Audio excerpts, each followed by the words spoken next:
everybody, and welcome back to Crime and Sports. Yay! Oh, yay indeed, Jimmy. Yay indeed. My name is James Pietragallo. I'm here with my co-host. I'm Jimmie Whisman. Thank you so much for joining us today as we say goodbye to Billy Martin. Our final part of Billy Martin will be today, and I'm going to miss him. I got to be honest with you. I'm going to miss Billy. We bid you adieu. We bid you adieu. He's like Evil Knievel, where I'm kind of like, oh, man, I'm kind of sad here. Yeah.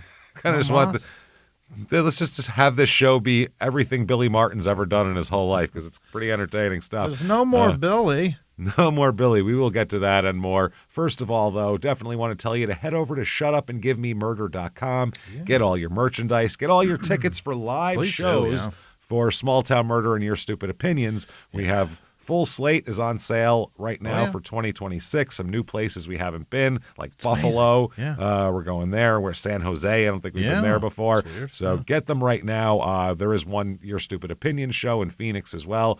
No crime and sports. Sorry about that, everybody. So shutupandgivememurder.com. Definitely get yourself Patreon, because it's worth it. Patreon.com/crimeinsports is where you get all the bonus material, and there's so much, and it's so reasonable. All you have to be is $5 a month or above, and you get, first of all, as soon as you subscribe, hundreds of bonus episodes you've never heard before from Crime and Sports and Small Town Murder. You get them all, and then every other week you get two new episodes, one Crime and Sports, one Small Town Murder, and you again get it all. That's right. And in addition to that, you also get all the shows we put out, Crime and Sports, Your Stupid Opinions, and Small Town Murder, all ad-free with your Patreon. Ad-free, and you get a shout-out at the end of the show, too. Jimmy will screw your name all up. Don't you worry about that. So that said, I think it's time to check this out. That's patreon.com/crimeinsports. Got to bookend it, and I always forget. So let's do this. Okay, let's dive back in with Billy. Here we go. Yeah. Last week, he was hired and fired numerous times again. We've had like 3 episodes in a row where he's been hired and fired more than once of each, which is pretty amazing. Billy, at this point, is still, I guess, under contract for the Yankees, technically, but he's not managing. He's not doing anything. He still owes the IRS a bunch of money. Right. He's having some problems. He's drunken issues last week. This week, let's start out with September 21st, 1988, from the Niagara Falls Review newspaper. Oh, boy. And we'll find out what Billy's up to now, because it's very Evil Knievel-esque. I mean, very evil-esque here. Is he lying? Is he stealing? No, not like that. Another thing that Evil did. Here we go. Beautiful Jill Martin, that's his girlfriend/wife, claims husband Billy Martin is a practical joker. Beautiful Jill is a mistress of understatement. We were in a restaurant recently when she spied him walking alone. Racing out, she hollered, "Hey, bird legs." In came Billy, carrying a dainty shopping bag bearing a small camera. He insisted on taking my photo. Like the imbecile that I am, I posed. Billy clicked the shutter, and what popped out made the ladies nearby gasp in excitement. Billy happily went around taking other women's photos. Face it, you have to love Billy Martin. He sure livens up a quiet afternoon. What came out? A dick? I don't know. Did a dick come out? That's the only... I mean, what else is there? It has to be a dick, right? I would think. You got to assume. I don't know. Well, if you're in the Niagara area, by the way, where this newspaper comes from, and you have certain problems, I know a guy who can solve them. It's the Weed Man, everybody. Weed Man. What does he do? Weed Man has an ad in here, serving Niagara Falls for over 10 years. He does crabgrass control. Complete for, people very excitedly call him up, and he's like, "You got crabgrass?" And they're like, "Oh. Never mind." You son of a bitch. Complete fertilization. Devil's crap, Insect control, complete. Complete weed control, aerating, dethatching. Oh, God, we all could use a dethatching now and then, right? Well, if it's too thatched, it's a lot of trouble. You don't want to be over-thatched is the problem. You got to dethatch a bit. All work guaranteed, free estimates, the Weed Man. And he doesn't look like he smokes a lot of weed. It's a guy in like a sweater and a dress shirt with a mustache. Okay, November 15th, 1988. Billy here, oh boy, he's Apparently, he's still with the Yankee organization. The headline is Billy Loves Life in Broome with an E. What does that mean? Broome with an E. Yeah, Billy Martin is here to stay and with the New York Yankees organization to stay. That's what Martin told a crowd of 275 during a sports dinner at Johnson City last night, his first public appearance since buying a rural home in Broome County in September. Oh. He said, I won't work any other place but for the Yankees for the rest of my life. He's actually right about that. Right. Yankees owner George Steinbrenner fired Martin for the 5th time in June, but Martin remains a highly paid consultant, a role that he played down. Martin said, quote, I'm his top assistant. And he said, he hasn't called me in 4 months. So basically, he's getting a paycheck so he doesn't go somewhere else. That's all. And so on Old Timers Day, he comes out and waves his little cap, as Tom Hanks said. That's that. Takes a paycheck. During those 4 months, he and Jill, his wife of less than a year, acquired 150 acres in the town of Fenton that they have renamed Castlemar Farms. The farm has nearly 3/4 of a mile of frontage on Potter Hill Road. Wow. Billy said, quote, I love your community and I want to be a part of it, a very big part of it. I'm going to be living here for the rest of my life. Oh.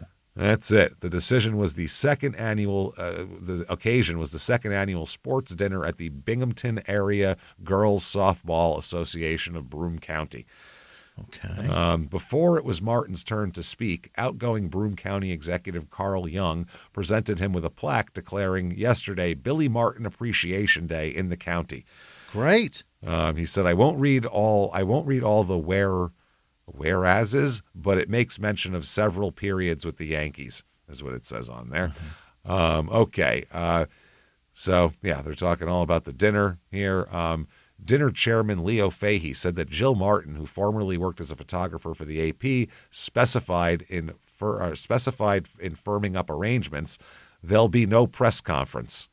While her husband accommodated autograph seekers after the dinner, the ex-manager's wife revealed that their California home is up for sale, but they are not occupying their new home yet. She said the home needs extensive remodeling, the farmhouse they bought. Oh. So, anyway, Martin's speech, they said it's kind of what he usually does, talks to the parents of juvenile athletes, telling them to let them be kids as long as they can. Don't make them take sports too seriously. He also lamented the deterioration of team pride that was the Yankees' hallmark in his playing days. He said the love for dollars is more than the love of the uniform. Uh-oh. Yeah, it's millions of dollars. So that's how it happens. He did all of his kind of greatest hits with Minnesota. He took a 7th place team to first place, and yada yada, same old shit. He says about Steinbrenner, I happen to like him, but George thinks baseball is like football. He has a football-oriented mind. Everybody can get up for one game in football. Baseball, you play 162 games. He wants you to win the championship in April. You can't win in April, you win it in October. I wish I had enough money, I'd fire him just once. Sure. Yeah. He said that Steinbrenner now has these players, and he says that he's created a monster, making a millionaire out of players. And he says then he asked the manager to correct his mistake. Huh. So you manage my fault these you guys. gave him the money. Now he's an asshole. Now what the fuck do you want from me? You can't find this guy. It doesn't mean anything. So when they asked about the Yankees' new manager, Dallas Green, who didn't last long and did horribly, God, he sucked as a manager, he paused momentarily before saying, quote, maybe he'll be up here in a month looking for a retirement home too. Uh-huh. So there you go. This is back from the book here. Okay. Billy was not a farmer at heart. He was a city kid, Jill said. But the trips to Texas and Oklahoma and all those fishing and hunting outings had changed him over time. I remember being surprised when we first looked at that farm. The farm's outside Binghamton, New York. It's in very rural area out there. I mean, it is. That's like, western New York a little bit. It's out there. It's bleak, yeah. It is fucking bleak. I had a cousin who went to college there, and he ended up transferring to NYU within the first year because he's like, I can't take it out here. It's horrifying. So much space. It's just a lot out there. There's it's no cold. pizza. It's so fucking cold. That's all there is pizza. That's the problem. There's nothing else. Just pizza. But they don't deliver. They don't deliver. She said, Jill goes on to say, we were walking down the driveway and Billy just stopped and said, I want this. Really? Wanted the farm. Yep. The farm was rough around the edges with many dense wooded sections, but it also had a vast network of trails and open fields. That sounds fun. Yeah. The land had potential for multiple uses. Driving around on a golf cart he had brought to the property, Billy made friends with his new neighbors quickly, learning everyone's name, occupation, and interests. He otherwise kept to himself, but he was available when someone needed an extra hand on a small project. Yeah. He's just ingratiating himself to the locals. Yeah. Come on, Billy. Hey, Billy, you want to help me? I'm lifting my transmission out. You want to come help me? Sure, no problem there, buddy. Yeah. Okay. He also donated to the local firehouse. A fire truck still has a plaque noting that it was the benefit of a donation by Billy Martin. He went to the local Catholic church for Mass, made friends with the priests and parishioners, and donated to the local Catholic youth organization, which sponsored area youth sports. Yeah, you do. Yeah. If you play basketball as a kid in New York, it's CYO basketball. That's all there is. One Betty Jenks, who lived next door to Billy, said, he was always just so friendly. He fit in so well. He was just one of us. He didn't put on airs. The arguing or aggressive person they talk about on television and in the newspapers is different than the person I knew. Because he's not at work. Yeah. He's relaxing. It took months for the farmhouse renovations to be completed, and Billy and Jill lived in a nearby Comfort Inn while the biggest work was being done. That's a change. Eventually, they moved in as more work was being done, most of it to complete an extravagant, sumptuous, and profligate master bedroom suite that had a fireplace, hot tub, sauna, and among other things, a 24-karat gold-plated urinal affixed to a bathroom wall. He got a golden urinal. You owe the government idiot. money? You fucking idiot. Unless you have so much money, you have no idea what to do with it. A 24-karat gold urinal? Yeah. What the fuck are you doing? Why do you want a urinal at your home, number one? Yeah. You like piss splashed about your rooms? Is that it? I'd like one in my garage, I think, so that I that don't would have be to go easy in the because you have to house. go That'd inside. Yeah, but this is in their bathroom. Yeah. Different. What about her, man? Yeah, you can stick one out in like the side of your house out back. That you'd find that useful because you piss in your yard like a fucking dirtbag. What do you need a urinal in your bathroom for? Don't you have a shower? Yeah, what's wrong with you? Don't you have a shower drain that works just fine? Jesus Christ, what's your sink broken? What's the problem? Backed up sink. What are we doing? I would love one in a garage. That would be amazing. I think that's the pinnacle of success. I remember years and years ago, Adam Carolla talking about how he put urinals in his garage. Brilliant. Years ago. It's such a pain in the ass to be on like Loveline back in the day. Used to talk wrenching on anything, and then you're like, "Fuck!" And you're inevitably drinking beers in there, and now I got to go all the way in the house to take a piss. He said his house, the bathroom was all up these stairs, and he's like, no, we're pissing right here. Mine's just on the other end of the house. I don't have upstairs down. It's a long way. Now you just piss in your yard, which is also, yeah, outside, You piss like on the grass like a golden retriever. When your property is not large enough to warrant such. No, I don't have acreage. It's literally from any point in the yard you're pissing, it's no more than 50 feet to a toilet. No more than 50 further feet. To the house. No more than 50 feet to a toilet, I promise. But I'd rather have one just right in the corner in the fucking garage. That'd be amazing. That'd be but good. then you have to plumb it all the way there, so that it's impossible. Yeah, a lot of places, there's sinks in a lot of garages. Some people have. Yeah, but I don't have that. You don't have that. You'd have to. I don't have that. You don't have it. Damn it. Well, next house. There you go. We're gonna have to cut concrete to do this. Oh, fuck that. That and I'm on septic, so then I'd have to run a pipe all the way to the septic tank. That's not gonna happen. Just piss on the side of the house and let it. It's going on the brick, man. Stink in the Phoenix heat. In the summertime. In the summer, I know. I've been there. Taking out the trash in the summertime. I'm like, what is? Oh yeah, I pissed there. Oh yeah. I forgot about that. I'm a monster. You're like, these neighbors and their fucking dogs. Wait a minute. That's me. Never mind. Shit. I'm gross. I'm sorry. I am trash. So they say when Billy got up late at night to relieve himself, he was apparently notoriously inaccurate. So the urinal, so he can just lean on into it and not miss. But That's what you're. That's why you don't like them. It's because that's what people do. There's piss everywhere. Oh, it's all over the place. Yeah. It's just always going to get on your shoes. It's horrible. Bunch of misfiring. So a normal toilet would not do. The man used to bars and saloons made less of a mess with a urinal. The gold plating apparently added some dignity to an unusual household bathroom fixture. Okay. I can piss on my shoes, but at least my toilet's cold. It's doing great. Oh, my God. All right. Jill hired a local housewife, Mary Lynch, to help her around the house. Mm-hmm. For Lynch, who was in her 20s, it was the start of a 3-year relationship. Lynch became a combination house cleaner, caretaker, valet, and aide-de-camp of Fenton's most famous residents. Uh-huh. Jill, Lynch said, was a detail-oriented and a taskmaster, critical of the contractors and others she was doing business with in Billy's sphere.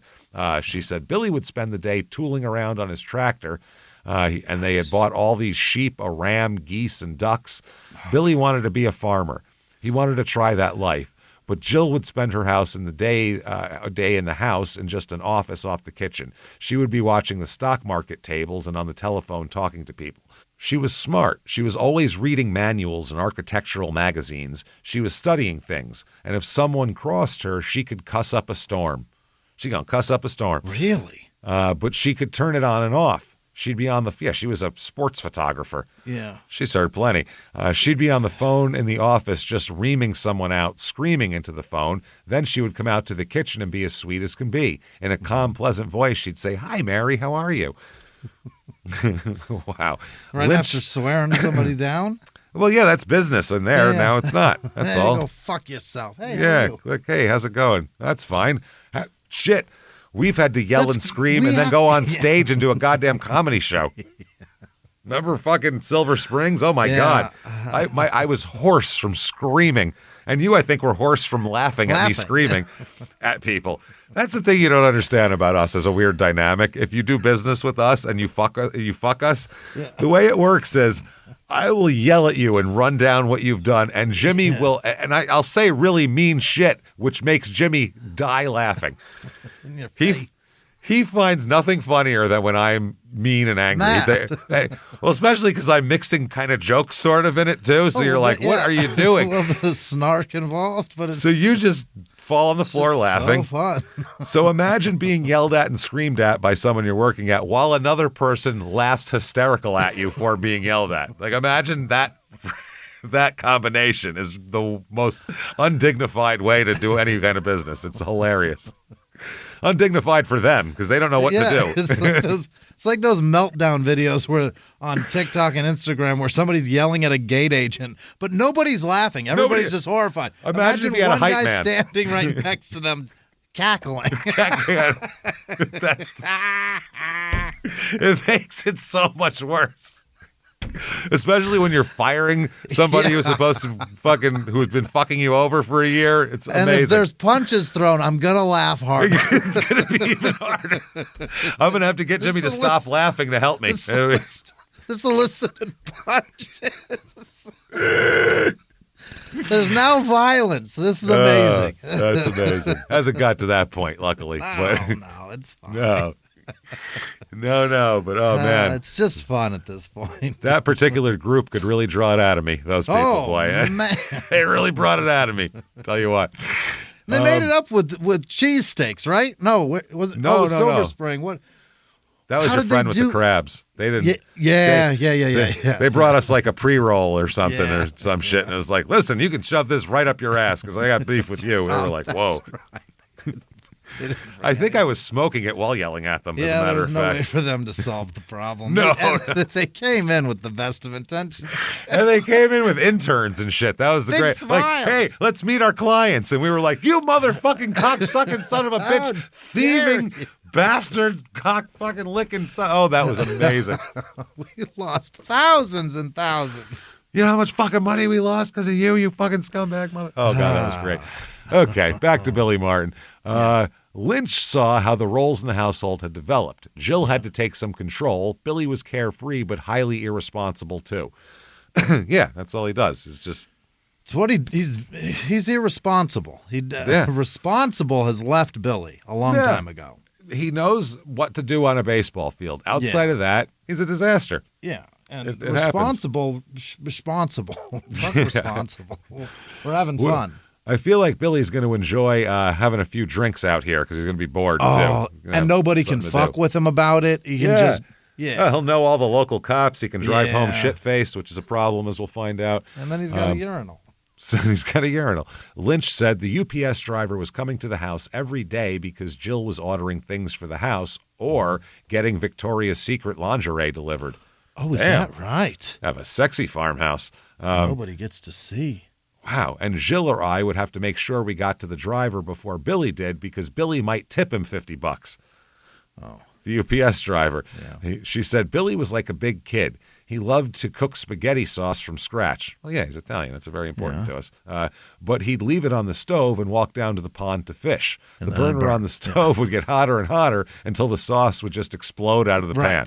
Yeah, that it's is all a burned problem. on the bottom. You gotta stir the sauce constantly. If you don't stir it, when you do stir it, oh boy, watch out. I'm stirring it, as Henry Hill's brother said. Yeah. So that's what happened here. I swear I was always cleaning up spaghetti sauce off the kitchen ceiling.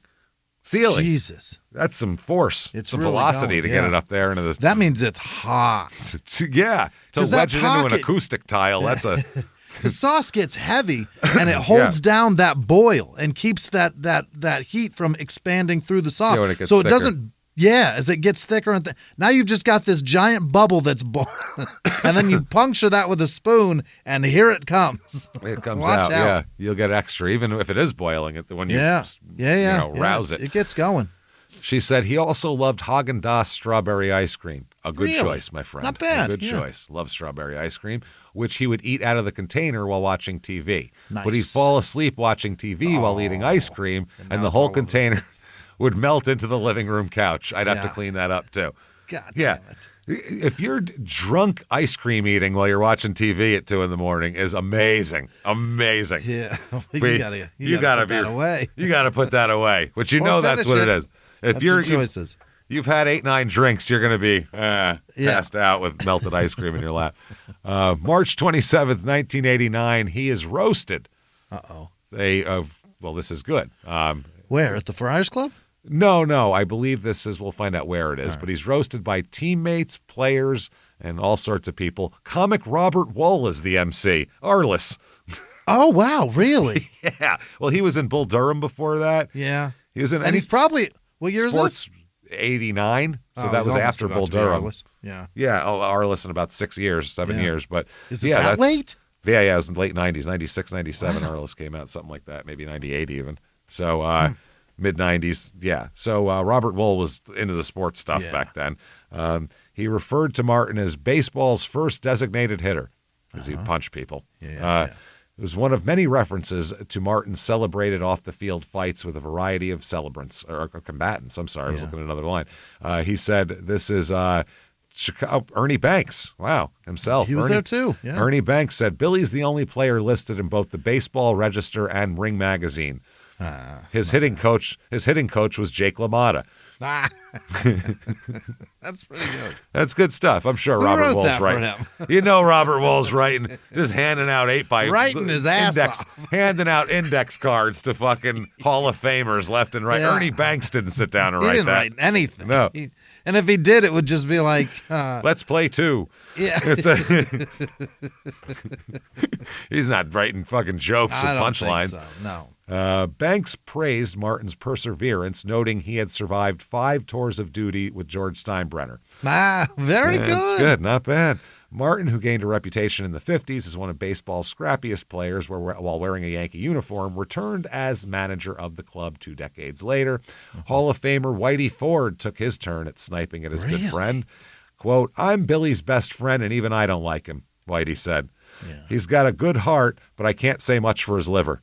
That's a good line. Not bad. That's a great line. I'm sure that is recycled.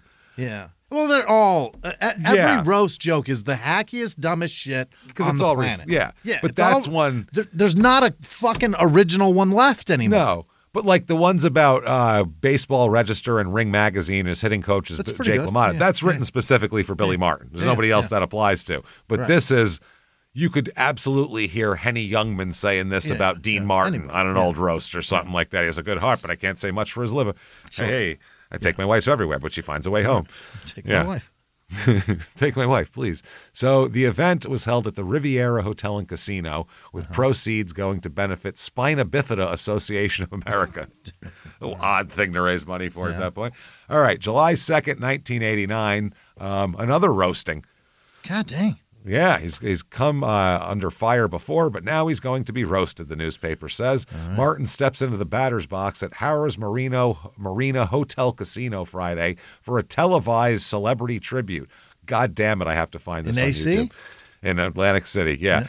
The invitation-only Billy Martin Celebrity Roast is scheduled for 8 o'clock and will be hosted by comedian Alan King, who was on all those old Friars Club roasts back in the day there. An impressive, like in the 60s and all that shit.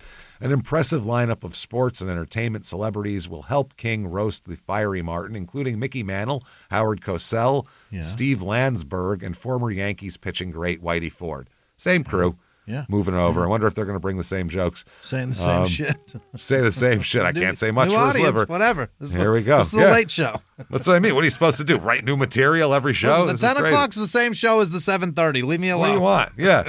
The hell do you want? Okay, July 4th, 1989. IRS agents playing hardball with former Yankees manager. Oh boy. Is the headline in the newspaper. $35,564 lien filed against ex-bad boy Billy Martin. So he's still not paying taxes. Still not, yeah. Holy shit. It's been filed against him by IRS agents working out of Buffalo's district. The liens against him was filed Tuesday in Broome County. Here, the lien resulted from an outstanding balance from Mr. Martin's 1987 personal income taxes. They said, we make numerous efforts to contact that person. If it fails, the IRS files a tax lien. It's a public notice of tax liability. After filing a lien, the government tries to work out a payment schedule with the individual. If that fails, we can seize assets, property, or levy bank accounts. Right. All right. So, they're talking about that. Now, the town clerk said, I haven't heard of anything here. It would surprise me. We have no problems with it at all. We'll be proud to have him living in our town. Mm-hmm. They're saying that he faithfully paid one of the town's highest residential tax and school bills since moving to the area. Said, we got our money. I don't know what the fuck you guys want. It's your problem. He pays property taxes. He bought the farm for $360,000 in 1989. Whoa. It's pricey. That's a big one too, right? A lot of 150 acres it was. That's what it would cost. Yeah, that's what it costs, and did all those renovations, which probably cost half of the house again. Right. And all that land to work, they're hired. They have to hire people to work the land. Billy's not going out and milking anything. No. He's not shearing the anything. Animals, just the groundwork alone, the mowing, the trimming. That's crazy. It's insanity. So. The town clerk lady said he's very quiet. He's never even tried to tell us who he is. Mm-hmm. He came in here one day to get a fishing license, and he's been one of us ever since. Billy said, I have sheep, cattle, ducks, geese, and a few horses. I like it because we also have an 80-acre lake. Yeah. Whoa. I do everything, raise pheasants and turn them loose. Oh. Jesus Christ, that is amazing. He's being a farmer. September 5th, 1989, Billy Martin here denies published reports that he has asked George Steinbrenner for another run at the Yankee manager job. Oh, he denies it. He said, not true. I never called George Steinbrenner. As a matter of fact, he called me, and it wasn't about managing. I'm his assistant. He pays me well for being that. When he calls me with a special assignment, I do it. I guess the rumor started because Steinbrenner had recently fired Dallas Green, because he was terrible, and replaced him with Bucky Dent, who saw the team lose 9 of his first 11 games as manager, which didn't work at all. He said, but Martin has not turned his back. He said, it all depends. The situation would have to be right. Mm-hmm. So he's not, by the way, he was in Hawaii holding the Billy Martin Aloha Baseball Clinic at the Hawaii Preparatory Academy. Nice. He got paid to go on vacation in Hawaii. Yeah. So here's from the book. Billy is still lying low on Potter Hill Road. He did attend baseball winter meetings in December in Atlanta. Jill was with him. In the hotel lobby where all the business gets done, Jill was showing off pictures of the farm. The photograph that drew the most reaction was the one taken of Billy in overalls looking elfin as he rode an enormous John Deere tractor. Right. He says, quote, "I'm really a poor farmer and maybe not that good at it, but I like it. I'm Port Crane, New York's best-known farmer. I like that very much," he tells ESPN. Yeah. Asked if he still has any, if he thinks of himself as the best manager in baseball, he said, "No, I'm the best manager out of baseball." Oh, that's a good comeback. Yeah.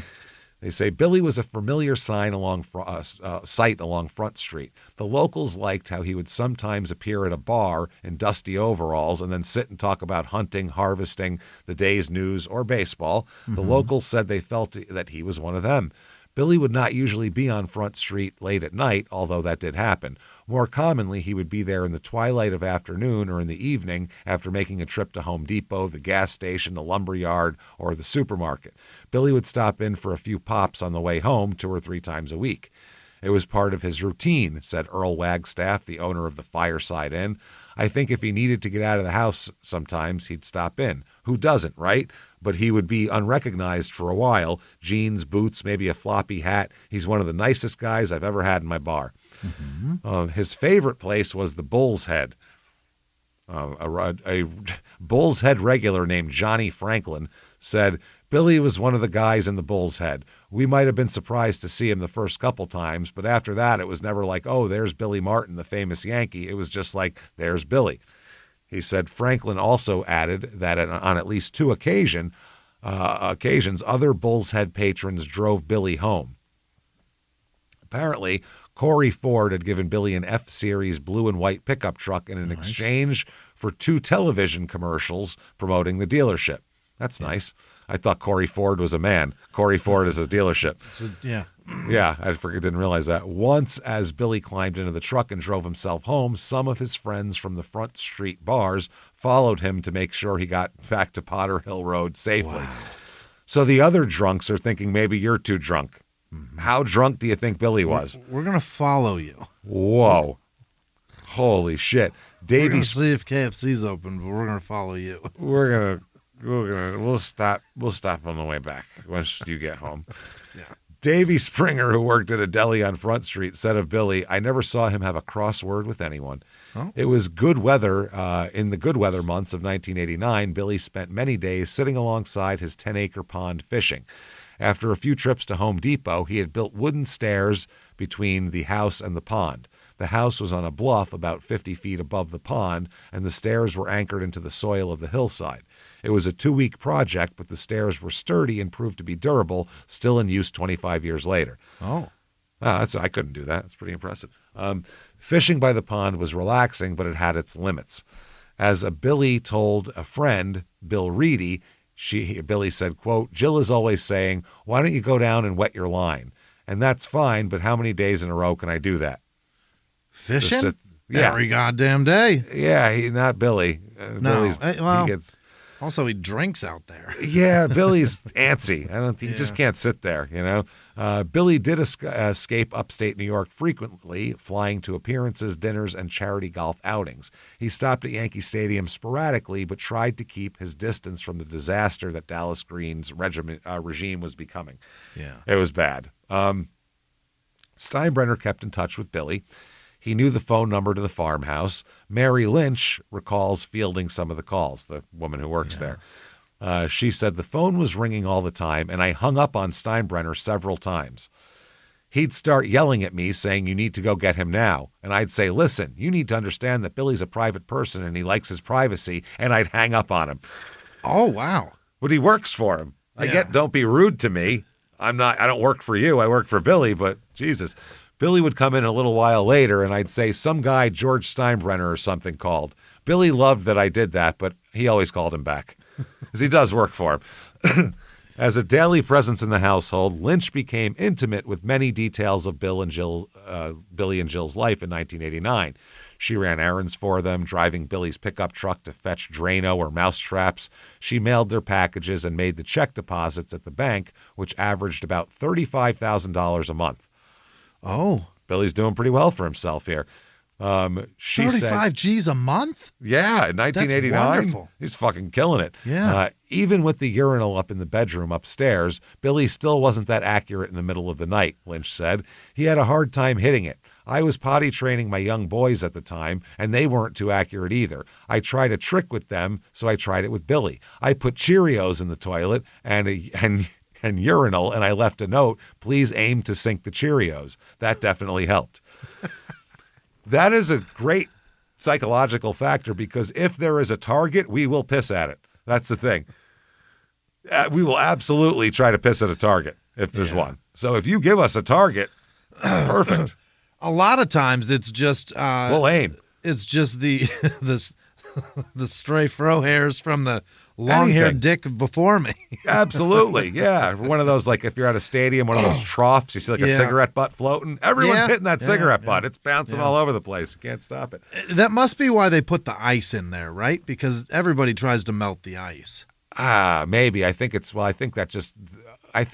cool piss smells worse. It smells better than hot piss. I think that's how that works. It all smells the same, man. Yeah, I think that's the theory behind it anyway. But lately, they don't put targets in urinals anymore. They got those like the bee in the waterless ones. That fake bee in there. But they also have the random dick hair in most of them.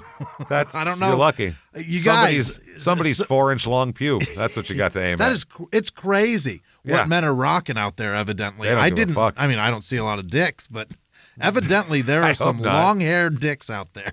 A lot of mullets on these things. Seeing a lot of dicks, and there's a lot of dick hair around these dicks that I'm seeing. Let me tell you something. I just see urinals, you guys, and those urinals see a lot of dicks, and there are hairs all over them.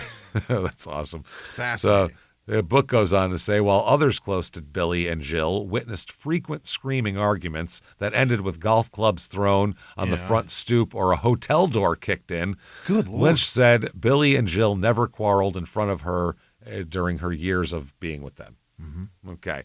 But there was some fighting. Mike Klepfer, a former New York State trooper who later started a Binghamton area trucking company and befriended Billy, said he saw or heard serious, vicious disputes in which Billy and Jill threw heavy objects at each other charged at one another. Gee, if only there was a New York State trooper around during that. What the fuck are you doing? What are you doing? Klepfer, who died in 2012, told biographers David Faulkner and Peter Golenbach. David Faulkner's the agent, isn't he? I thought so. And Peter Golenbach's Peter writer. Faulkner is the other guy. Oh, that's a whole separate thing. That's a whole different guy. You're talking about Columbo? Yeah. The guy from Peter Princess Bride. Yeah. Okay. They saw that one of these fierce confrontations ended up with Jill heading to a doctor for a neck brace. Mm-hmm. Jesus Christ. Lynch said in 2013, the woman who worked there, looking back, being a little wiser and as an older woman and not a young kid, I did see things that mean a little more to me now. I'd come in for the morning and there would be broken glass everywhere, like he or she had been throwing things. She'd say we had a slight accident. Oh. So looking back, there might have been some really big fights. And every once in a while, he would leave for New York in kind of a huff and wouldn't come back for 2 days. Jill Lynch, though, also insisted that Jill knew how to keep her husband happy. She said she pampered him. She would draw his bath for him. Uh-huh. She was definitely out to keep him happy. She kept up her appearance, and that was extremely important to her with the long blonde hair and clothes that played up her figure. I mean, she was a looker, no doubt about it, and he liked hanging out with her in public. He loved showing her off. They had a healthy sex life. She had a dresser full of matching Victoria's Secret outfits. She really likes bringing up the lingerie, this lady. How much full? A drawer full. Just one drawer. A dresser full, not a drawer That's full. A lot. That's my lingerie dresser there. I put my fuck clothes in that dresser. That's my Victoria's Secret dresser. Wow. Oh, they make dressers now. No. Every drawer. There's probably $40,000 worth of fucking shit in there, too. That stuff's expensive. Yeah, So, asked to assess the tenor and volatility of her marriage to Billy, Jill, who has since remarried, smiled and said, Our marriage was not any more tumultuous than any other marriage. We had our fights. We disagreed. We got mad. He might storm away or I might storm away. But what couple doesn't have those moments? With broken glass and everything, most crazy. of them don't have those moments. That sounds like not one. An argument's one thing.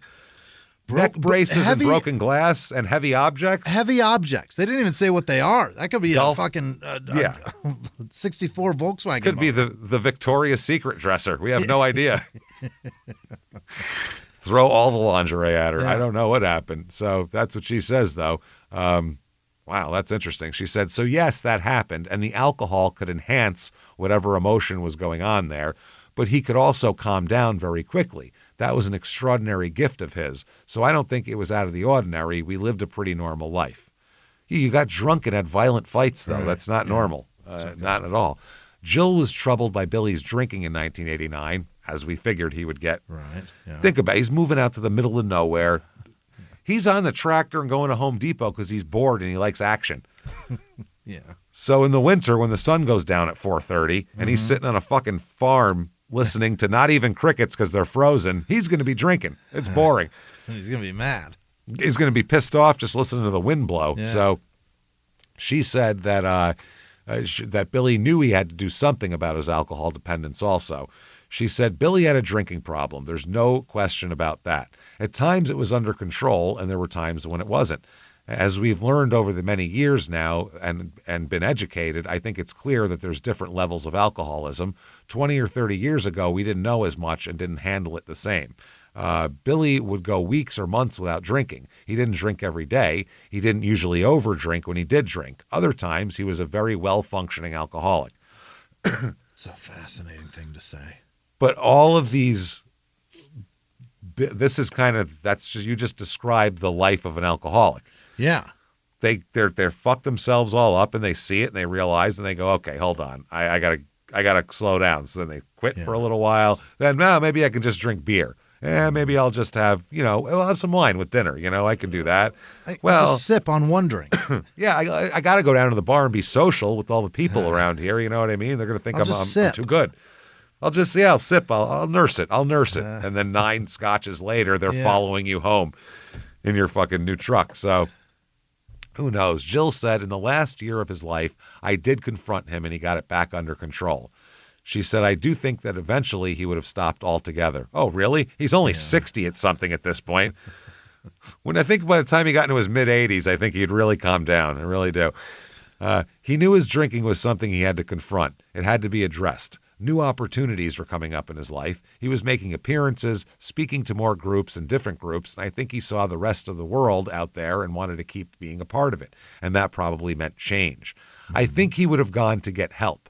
He was a brave guy, and he was starting to realize that he had a problem. I think that's the first step, right? But it was hard for Billy because it was a different era. It was wrapped up in his persona. Back then, society wasn't as accepting of people who admitted to a problem. That's not really true in the late 80s. No? I would say that in the late 60s.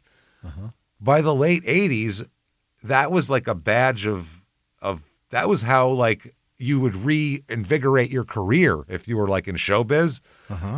That's how people were reinvigorating their careers. They would say they just went to rehab. They had a big problem. Oh, they're on the comeback now. They went to rehab and they're on every talk show. How many fucking rock stars and movie stars did that? That was literally, I need publicity. I guess I have a problem.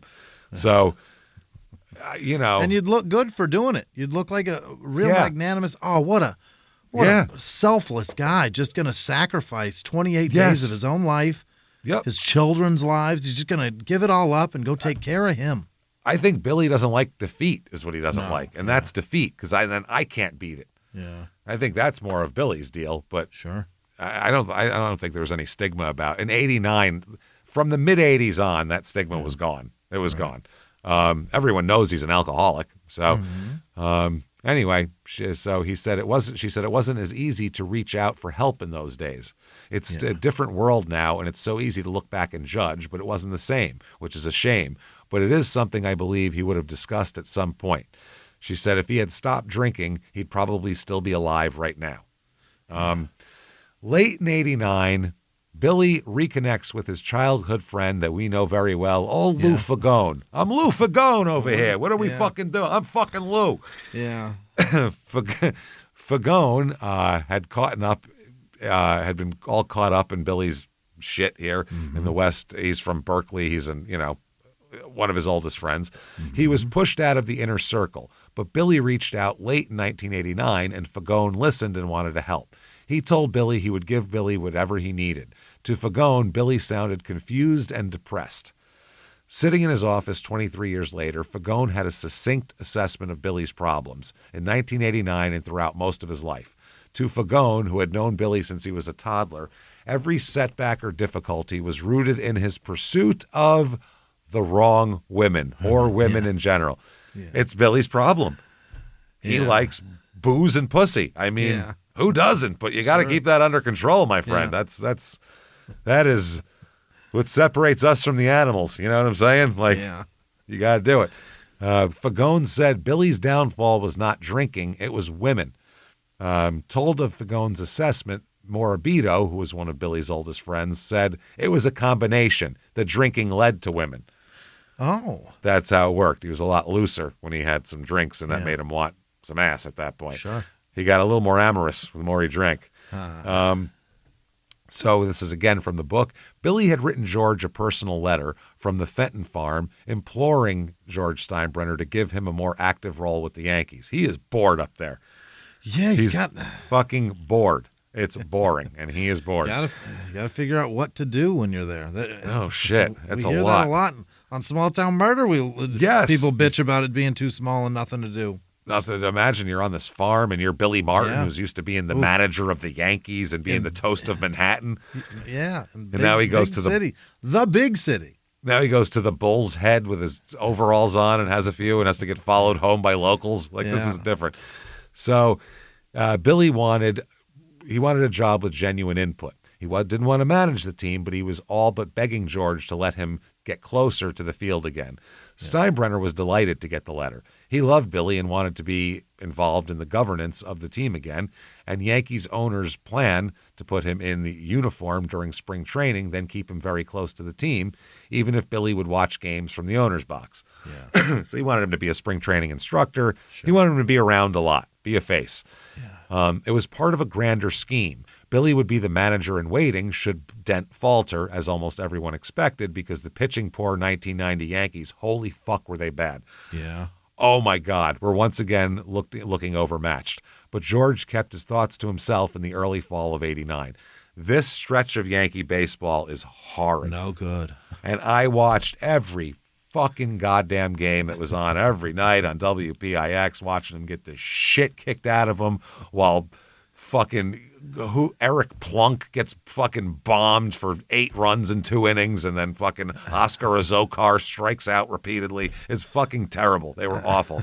Is this the Deion Sanders Yankees? No. This is when he came around, 89, 90, but he wasn't any good yet, or anything like that. This is a bad roster. Dave Justice Fuck Yankees? No. Way before Dave Justice. This is Matt Noakes. Got from the Tigers. This is this era. This is even David Justice was Jesse not Barfield. Great with the Yankees. It waited until he was good. He was he was old though. That was the thing. Oh, Dave Justice came to the Yankees at the end. Yeah, was he drafted by Atlanta? No, it was the Braves Indians before that. He was on the Braves and Indians for a long time, and then. There was Halle Berry years. Right. Later on, I just remember him playing for the Yankees and being like, "Oh, this isn't Dave Justice at all." No, he had injuries and shit by then. He was wearing like big knee braces and all that kind of shit. But yeah, the Yankees were absolutely, Jesse Barfield and Mel Hall and just bad. Steve Sachs came over from the Dodgers. He was half decent. Mattingly was the only guy. Steve Sachs is the leadoff hitter. Yeah. Bob Guerin catching, guys like that, just not good, man, not good. So anyway, that's what they're thinking that they want here. George did his best to keep the thoughts to himself in early fall of '89. So Billy did not know of George's scheming when he attended a New Jersey baseball card show in late November. Oh. Speaking to a New Jersey reporter, Billy was asked how he was doing outside of baseball. Billy explained with some enthusiasm about his life on the farm. But he grew melancholy as the interview went on. He was thinking about it.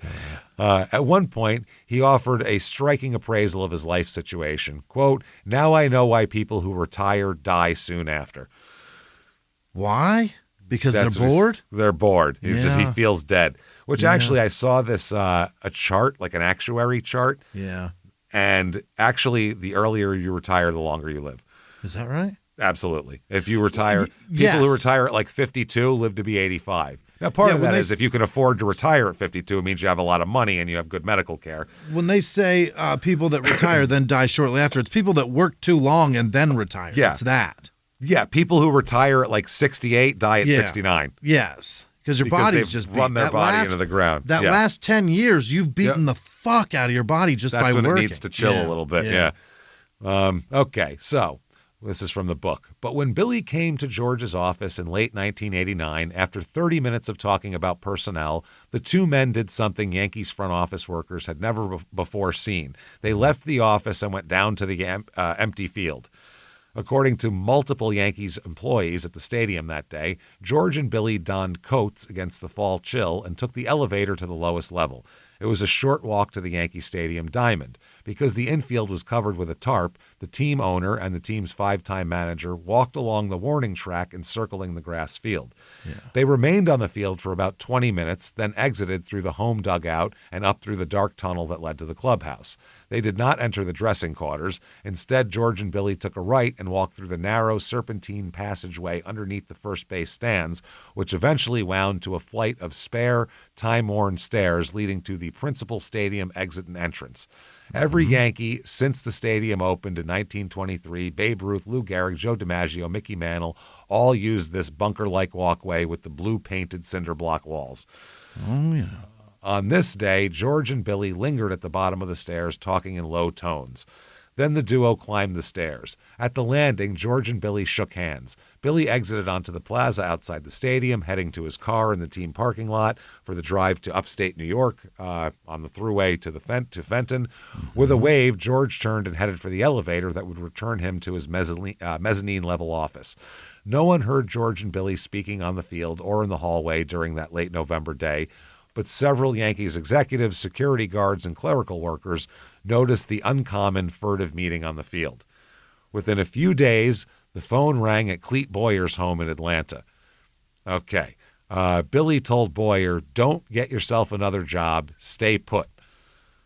Billy, Boyer, who had been fired as one of Billy's coaches the previous year and remained out of baseball, Billy told him, "I'm going to be managing the Yankees next year, and I'll need you as a coach." So now he's saying he's coming back. Okay. In early December 1989, Boyer called Buck Showalter and said, "Billy wants you on his staff next year." Yeah. The Yankees have a manager, and it isn't Billy, Showalter told Boyer. "Yeah, but George feels like Dent isn't going to cut it, and he told Billy to be ready to take over. He's going to have Billy at spring training so he can watch the team up close. Then when Dent messes up, Billy just jumps in." So poor Bucky Dent is just set up to fail. On the phone at the home of Willie Horton also rang. The message was the same. "Don't take another job in baseball for next season." Billy told him, "I'm going to need you." Billy told Horton he might be back in uniform by May. Lee Walls, another former Billy coach and bar buddy, got the call too. Billy said to sit tight. "I'll call you as soon as they need me," Walls said later on. A few days later, it was almost mid-December, Billy telephoned his favorite New York area sports writer, Michael Kay, who was then a reporter for the New York Daily News. Kay said Billy told him, "I'm coming back, kid. Once Bucky fucks this up, I'm in." Nice. Once he fucks it up, he said, "I already got the word from George. I've got all my coaches lined up. You can't write it now, but when it's about to happen, I'll give it to you first." All right. That's nice. There was little doubt Steinbrenner was sincere about bringing Billy back. It was a secret, but not all that well kept. Many years later, George would occasionally deny that Billy Six was coming. Wow. But in 1989, he had told others in the organization that Billy was once again riding to the rescue and was indeed Plan B for the 1990 Yankee season. During interviews in 2012 and 13, after Steinbrenner died, those Yankees executives confirmed it. Billy was set to come back again.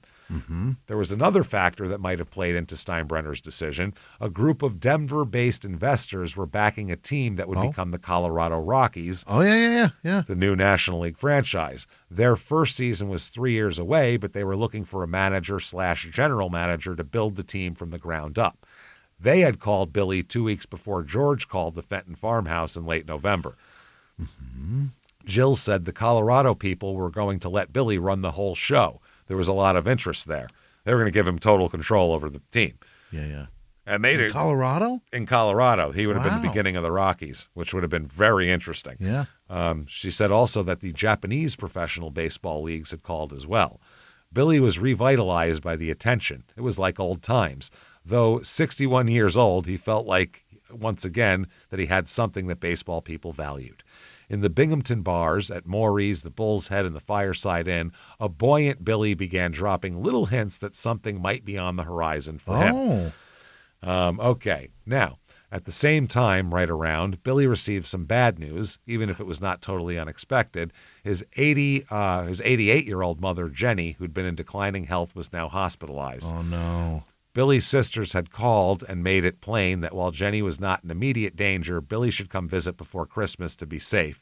Jenny might rally and recover, which had happened before, but it wasn't looking great, basically. Sure, yeah.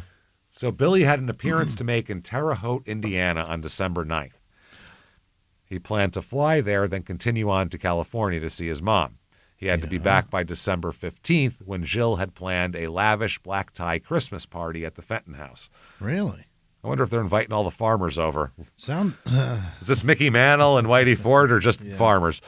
In Terre Haute on Saturday, December 9th, Billy spoke at a sports function benefiting Indiana State University, where Larry Bird had been a basketball star. The appearance went well, and afterward, Billy went to the sports bar in Larry Bird's Boston Connection Hotel where he was staying. He was seated at the bar and minding his own business, and a gunshot suddenly rang out behind him. A bullet hissed by his head, missing him by inches. Holy shit. It slammed into the ceiling above the bar. A female patron who had been seated at a table near the bar had a two-shot Derringer pistol in her purse that discharged when the purse was inadvertently knocked to the floor. Yeah. He almost got killed by accident. After all these people have tried to kill him on purpose. He doesn't carry a gun and somebody's got a gun around? I guess so. He's in Terre Haute doing a benefit. Everybody's got a two-shot Derringer there. Yeah. Then he turned around and he punched the shit out of that lady. He really knocked her to the floor. The police chief said Mr. Martin was a little bit shaken. It just missed his head. Yeah. Yeah, that'll do it. That'll shake you up a little bit. Yeah. That's all in the paper, too, that the bullet struck above the bar, and the woman said she was sorry. I mean, she apologized. No arrests were made. Sure. And the police did not release the gun owner's name. Wow. The pistol was properly registered, investigators said. Yeah, I guess what are you going to do? Yeah, So when Billy went back to his hotel room about an hour later, there was a message from Jill. His mother was doing much worse. Billy had better hurry to Berkeley. He arrived the next day, rushed to the hospital, and found his mother infirm and frail and all but motionless under the white sheets of the hospital bed. They conversed and held hands. Billy told Jenny that he loved her and that she said the same, adding that he looked handsome. Jenny dozed off, and after about 15 minutes, Billy left the room. An hour later, she died. So he made it. Good for Billy. I mean, he didn't, that would have sucked if he was in a Terre Haute bar while his mother died. So Billy was overcome with grief, inconsolably so at times. He had seen his mother little in the past 6 months, and that absence weighed on his mind and filled him with guilt. He had felt prepared for her death, but the certainty of it had been a greater emotional blow than he had planned. Losing a parent is wrenching for any son or daughter, but as Billy kept telling everyone he saw in the old neighborhood, as the lone biological parent in his life, Jenny had been his guiding force. When Billy doubted himself as a youngster, as he often did, Jenny emboldened him. Take shit from nobody might not have been the motto for his life, but it was a useful thought in many tight situations, and it came from Jenny. Yeah. Jenny had been the sole connection to a singular heritage that made Billy different from his brothers and sisters. To be sure, Jack Downey had been a meaningful, pivotal father figure, and his siblings had helped shape his life as well, but he derived much of his purpose, resolve, and personality from his mother. Billy, as he told one and all, felt something within himself die with Jenny. He was alone now. A boyhood pal of his said he was really in rough shape. He kept saying, "I'll never be the same." Jill flew from New York to California and joined Billy. She said his mental status was in the gutter. I've never seen him so low and devastated. Mm-hmm. Billy's family had a big reception at Spenger's, the sprawling fish house by the docks where back in the 1930s, workers used to leave crabs out by the back door for the local children to, quote, steal. Everyone from the old neighborhood was there. We talked about that in part one. I was sitting at a table with my brother Nick, and Billy came over crying, said cousin Mario. He smelled of alcohol, but I understood. His mother had just died, but he was also pissed off. There'd been some argument with his sisters or brother or something about money and who was going to get Jenny's house. There was indeed bad blood on the eve of the funeral, the book goes on to say, and some of it involved the house and the money spent on it. Billy and his sisters remained at odds until a truce was called. Mario said, I felt sorry for Billy in the middle of all this. I got up to hug him, and I was shocked at how bony and small he felt. Hugging him through his suit jacket, he felt frail and thin. Billy was always a wiry, strong guy. I don't know what it was about that hug, but to me he felt so fragile. When he walked away, I turned to my brother and said, "What's happened to Billy?" Yeah. Fucking wrong with Billy. The night before the funeral in Berkeley, Reedy, Billy, Eddie Sapir, and Billy Joe, his son, got together for a quiet drink away from everywhere else. Billy Joe said, I pulled out my diploma and I showed my dad. He just broke down and cried. Then he started pacing around and he said, things are going to change. Billy also spent a considerable amount of time with Kellyanne, his daughter. He frequently said how much he missed California and wished he had spent more time there. Sure. And Billy went down to San Pablo Avenue to visit some of his old drinking haunts and met up with what was left of the West Berkeley boys. Everyone was older and not in fighting shape. These are a bunch of drunks in their 60s now, so... One of Billy's teenage friends, Jack Setzer, said, I remember somebody told Billy that most of us hadn't been in a fight for 40 years, but Billy had more than carried on the West Berkeley boys' tradition for us. He got a big kick out of that. I remember that at some point we sang the school song. We were a bunch of 60-year-old guys singing an old song in the old neighborhood. Billy then drove north on San Pablo Avenue to catch up with Fagone, visiting him at his office of his prosperous company. Fagone said Billy told him he was going to leave Jill, sell the New York farm, and come back home. Mm-hmm. Wow. He told me he might need $100,000 to rebuild his life in California. Fagone said I told him I'd give him the money. Uh-huh. Billy told Reedy of his moving plans, too. Reedy didn't believe him, though. He had heard it before. He was resigned to the notion that Billy would never leave Jill. Reedy knew that Billy had an aversion to Christmas. Weird. What? I don't get that at all. Billy seems like he'd be the most Christmas. He seems like he'd be the guy wearing a Santa hat with a drink in his hand. You know what I mean? With something real fucking strong, too. Yeah. Oh, eggnog that you can smell from across the room. Flammable Splash eggnog. Of eggnog. Very little eggnog. Just it's enough flammable for the yellow. eggnog. Yeah. Just for the color. Just to make it a smidge yellow. Yeah. Wearing a sweater and a Christmas and a Santa hat, I can 100% see that. Handing out 50s to the fucking bartenders and shit. Merry Christmas. Merry Christmas, everybody. I love Christmas. Everybody's always so great? Happy. Ain't it A great? newborn king. They even like the little Dago around Christmas, boy. I'll tell you what. Yeah. Oh, so singing Dominic the Donkey. Oh, the Italian Christmas donkey. The Italian Christmas donkey. So it went back to Billy's childhood when he received few gifts in a poor household. Yeah. Well, now you can love Christmas. Yeah. That's what I do. My house is insane. How's it decorated? It's fucking nuts. We're like Clark Griswold over here because Christmas wasn't like that as a kid, so that's fun. I mean, they were fine, but they weren't like extravagant or anything. So he didn't like it. Billy never warmed to Christmas, even when he had the money to enjoy it. Reedy knew of Billy's mindset and said he felt sorry for his grieving friend, but wasn't sure what his wife's reaction would be to the trip. Then Billy suggested that the visit to Fenton could include a trip to Manhattan, where the couples could attend Christmas Eve Mass at St. Patrick's Cathedral. It would be a spectacular sight with all the holiday flowers and decorations. This convinced Reedy, who knew his wife had never seen St. Patrick's Cathedral, he would come to upstate New York for Christmas. Sure. Jenny was buried with a traditional Italian funeral and a solemn prayer service. The gathering included some of Billy's former Oakland Oaks teammates and former players, and the ex-Oakland A's pitcher Mike Norris, and even Heather Ervelino, his ex-wife, attended. Sure, why not?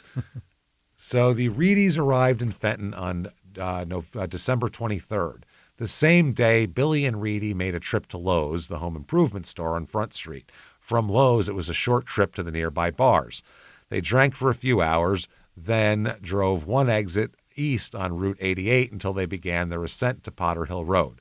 Mm-hmm. Billy cooked dinner and started a blaze in the fireplace. Both women retired early, especially Jill, who felt as if she might be getting a cold.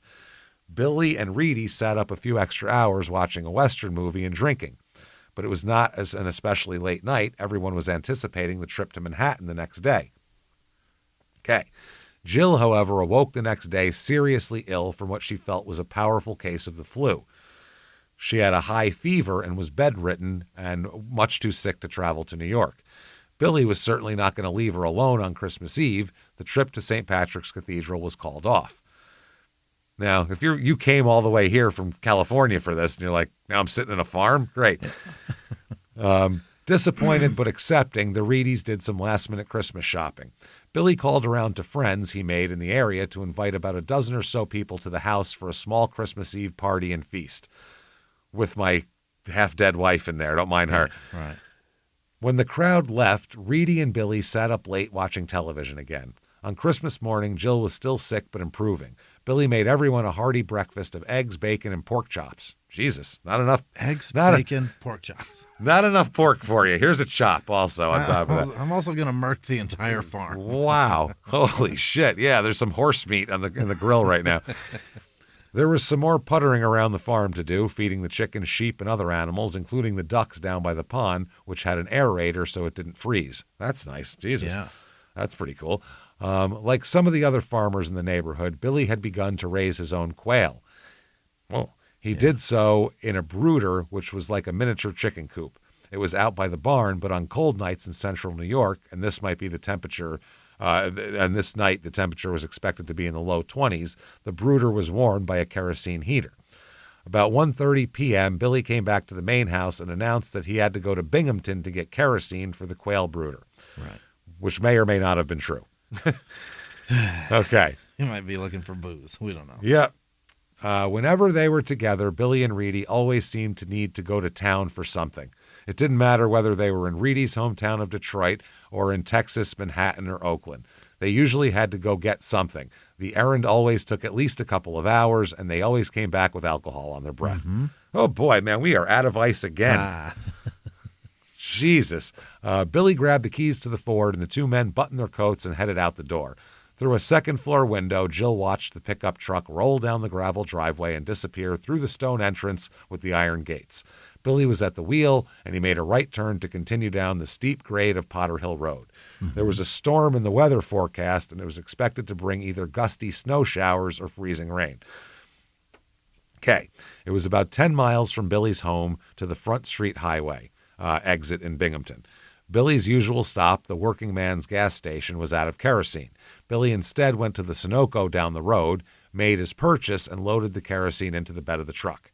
Then Billy and Reedy pointed the truck south on Front Street, looking for somewhere to get a drink. Yeah. Can't go home, empty-livered. You got to got to put something in there. Yeah. Not surprisingly, most of his usual stops were closed for Christmas. It's Christmas Day, literally. Oh, my. But sad, there is going to be a bar or two open because somebody's going to be sad and lonely. I need the brooder. I need the brooder fuel. I got to fuel the brooder.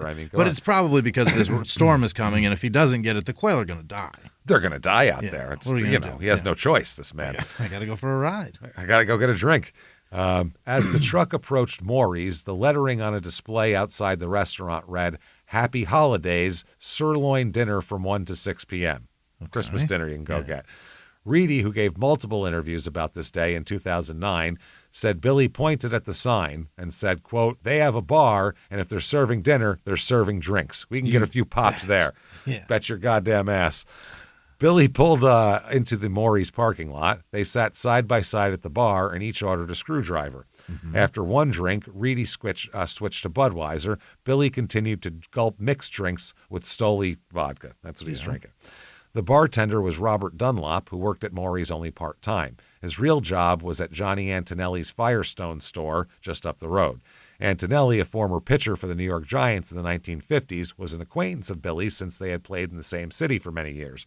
After Antonelli retired from baseball in '62, he returned to his native Rochester, about 130 miles away, and opened a chain of tire stores throughout upstate New York. Really?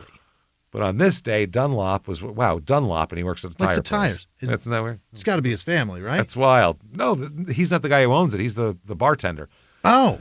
He just works at a tire place owned by Johnny Antonelli, who has nothing to do with. Yeah, isn't that weird? Him and the other guy, Pirelli, putting Johnny tires Firestone works there too. Wild.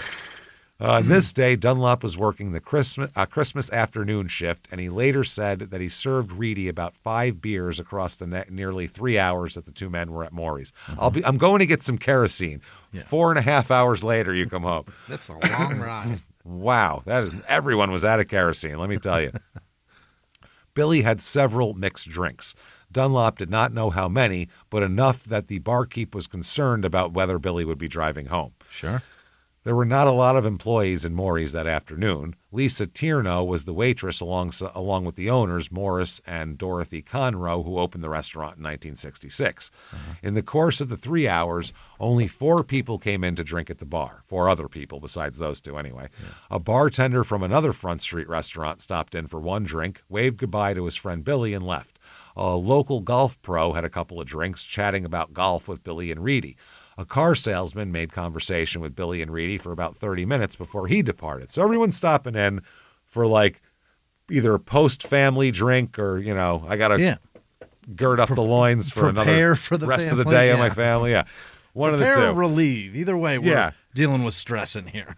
Quickie drink. Say hello. Yeah. That makes sense. A man who had tried to go hunting but was frustrated by the snow on the ground sat at the opposite end of the bar from Billy and Reedy. He had a puppy in his lap. Yeah. He talked with Billy about hunting in the area, then paid his bill and exited as well. So no one's making a day of it except these two. Right.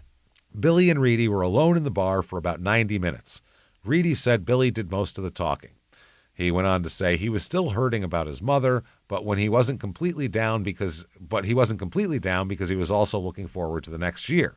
Yeah. He was then talking about how he couldn't wait for spring training to start. He held his glass up and toasted, 2 months to Fort Lauderdale, pard. Like, we're almost there. We're almost done. The sun was setting when Billy and Reedy finally pushed back from the bar, so that's going to be about early 4s, 4:15-ish we're talking in the afternoon. Pushed back from the bar to head home. A light snow and a swirling wind had begun to fall about an hour earlier. "Who's driving?" Dunlop asked the bartender. Reedy held up his hand with the keys to the Ford pickup and shook them. Dunlop was relieved. 5 beers over 3 hours beats whatever Billy's been drinking. Reedy, he thought, seemed sober enough to drive. Billy did not. For years afterward, there had been uncertainty about who actually drove home that evening because at the crash scene, Reedy admitted he was driving, then recanted his story about 5 hours later. Reedy said that initially he was covering for his friend, knowing that a drunk driving conviction would be devastating to Billy's image and upcoming managerial prospects. Besides, Reedy felt like he could pass a breathalyzer test, and by the way, the cops didn't think so. Later, facing possible vehicular manslaughter charges, Reedy changed his story and insisted he was now telling the truth. There were 2 subsequent court cases in the years to come that were meant to unequivocally establish whether Reedy was driving. Testimony went on for weeks. Reams of forensic evidence was presented, and lawyers for and against Reedy argued before judges and juries. At stake was not only Reedy's criminal culpability in the accident, but later a large monetary award to Jill Martin in a wrongful death civil claim against Reedy's insurance company, the Ford Leasing Company, and the town of Fenton for improperly maintaining the road. It's snowing on Christmas Day. What are you going to do? Shut up. Yeah. Unfortunately, the investigation into the accident was bungled, and some pertinent evidence was never gathered. Presaging the O.J. Simpson murder trial, which happened about 5 years later, there was even a mysterious glove found at the scene that could have been pivotal but never factored into the case. In the end, there was room for debate on both sides. But after a lengthy trial with lawyers sparring for and against Reedy, a jury of eight men and women found that Reedy was the driver and that he was impaired with a blood alcohol level of 0.10, which is the minimum necessary for a drunken driving arrest at the time in New York. He was fined $350 and his license was suspended. Other charges were not pursued. Wow. The verdict was crucial to finding Reedy liable for the crash in the succeeding civil case. Again, forensic evidence could be constructed to put Billy in the passenger seat or the driver's seat. It depended on your interpretation or motives. Yeah. But the fact is that a second court found that Billy was a passenger. Billy was known to be stubborn about not yielding his keys. Eddie Sapir said, "I saw him bold-legged, shit-faced drunk and refused to give me the keys." Is that right? But other friends, family, and associates said there were cases when Billy did let others drive, and he had already been driven home from Front Street bars at least twice by other patrons. Okay. One regular Front Street bar patron said in 1990 that he had run into Reedy during one of his court cases that year, and that Reedy had admitted that he was driving. Billy had fallen asleep for parts of the drive home, Reedy said. Many of those closest to Billy, Sapir, Mickey Mantle, Billy Joe Martin, believed that Reedy was the passenger. So even though Billy's their best friend, they go, "We know Billy. Yeah. I know my dad. He's driving probably." They came to that opinion principally because of their faith in Bill Reedy's reliability, character, and integrity. Billy was well-liked by most everybody who knew him, a round-faced man who put everyone at ease. Billy Joe said, "If Bill Reedy said he wasn't driving, then I believe him." But those are the rare voices that put the steering wheel in Billy's hands that evening. Overwhelmingly, the bulk of the evidence, most notably the position of the bodies after the crash, Reedy closest to the steering wheel, Billy against the passenger side door, seems to indicate that Reedy was the driver. It is far more likely conclusion why the jury thought so too. It's a conclusion supported by Reedy's admission at the scene, which he made repeatedly over several hours to emergency workers, police, and doctors at the hospital. It's supported by most of the testimony, and it's supported by the most convincing and indisputable proof of the evening. Reedy had the keys in his hands as he left Maury's.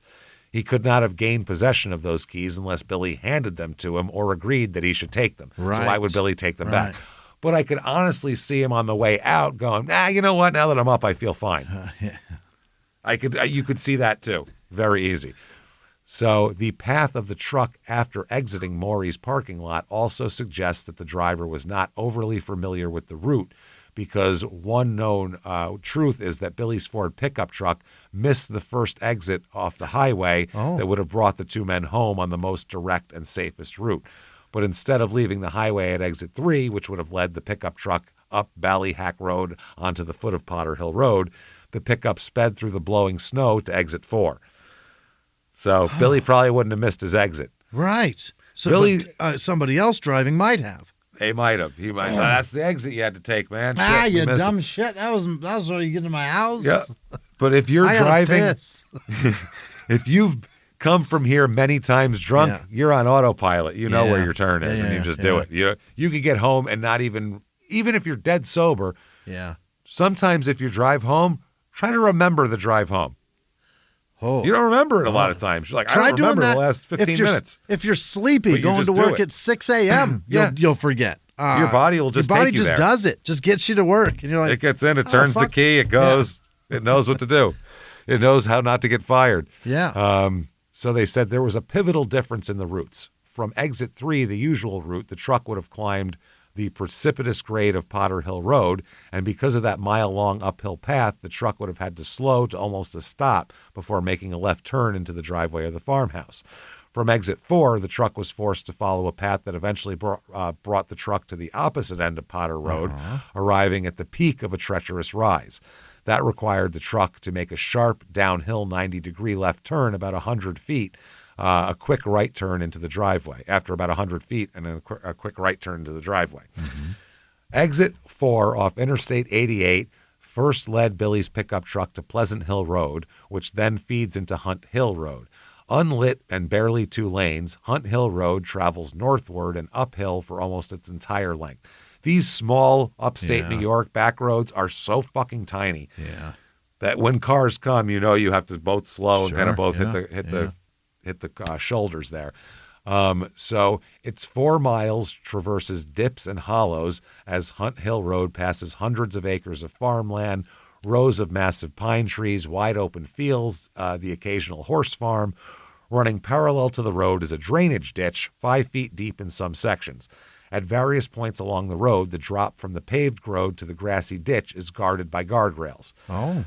Finally, at the top of Hunt Hill Road, the tree line recedes to reveal a striking vista to the west. At roughly 5:45 p.m.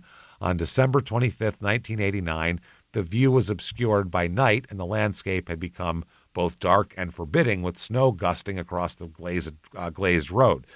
The left turn onto Potter Hill Road, which was tricky even in good weather, they said the pavement at that section of the road slants dramatically to the right, pulling any moving object away from the left-hand turn.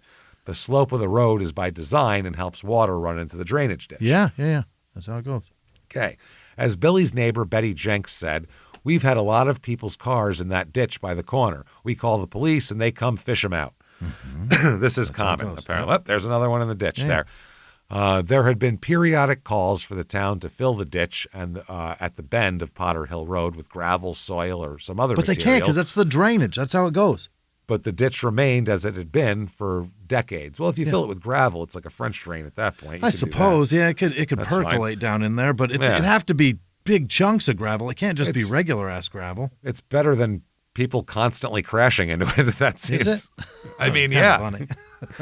but not if you're paying taxes for these guys to keep coming out there and pulling people out. Yeah, that's not so funny when you lose fucking people.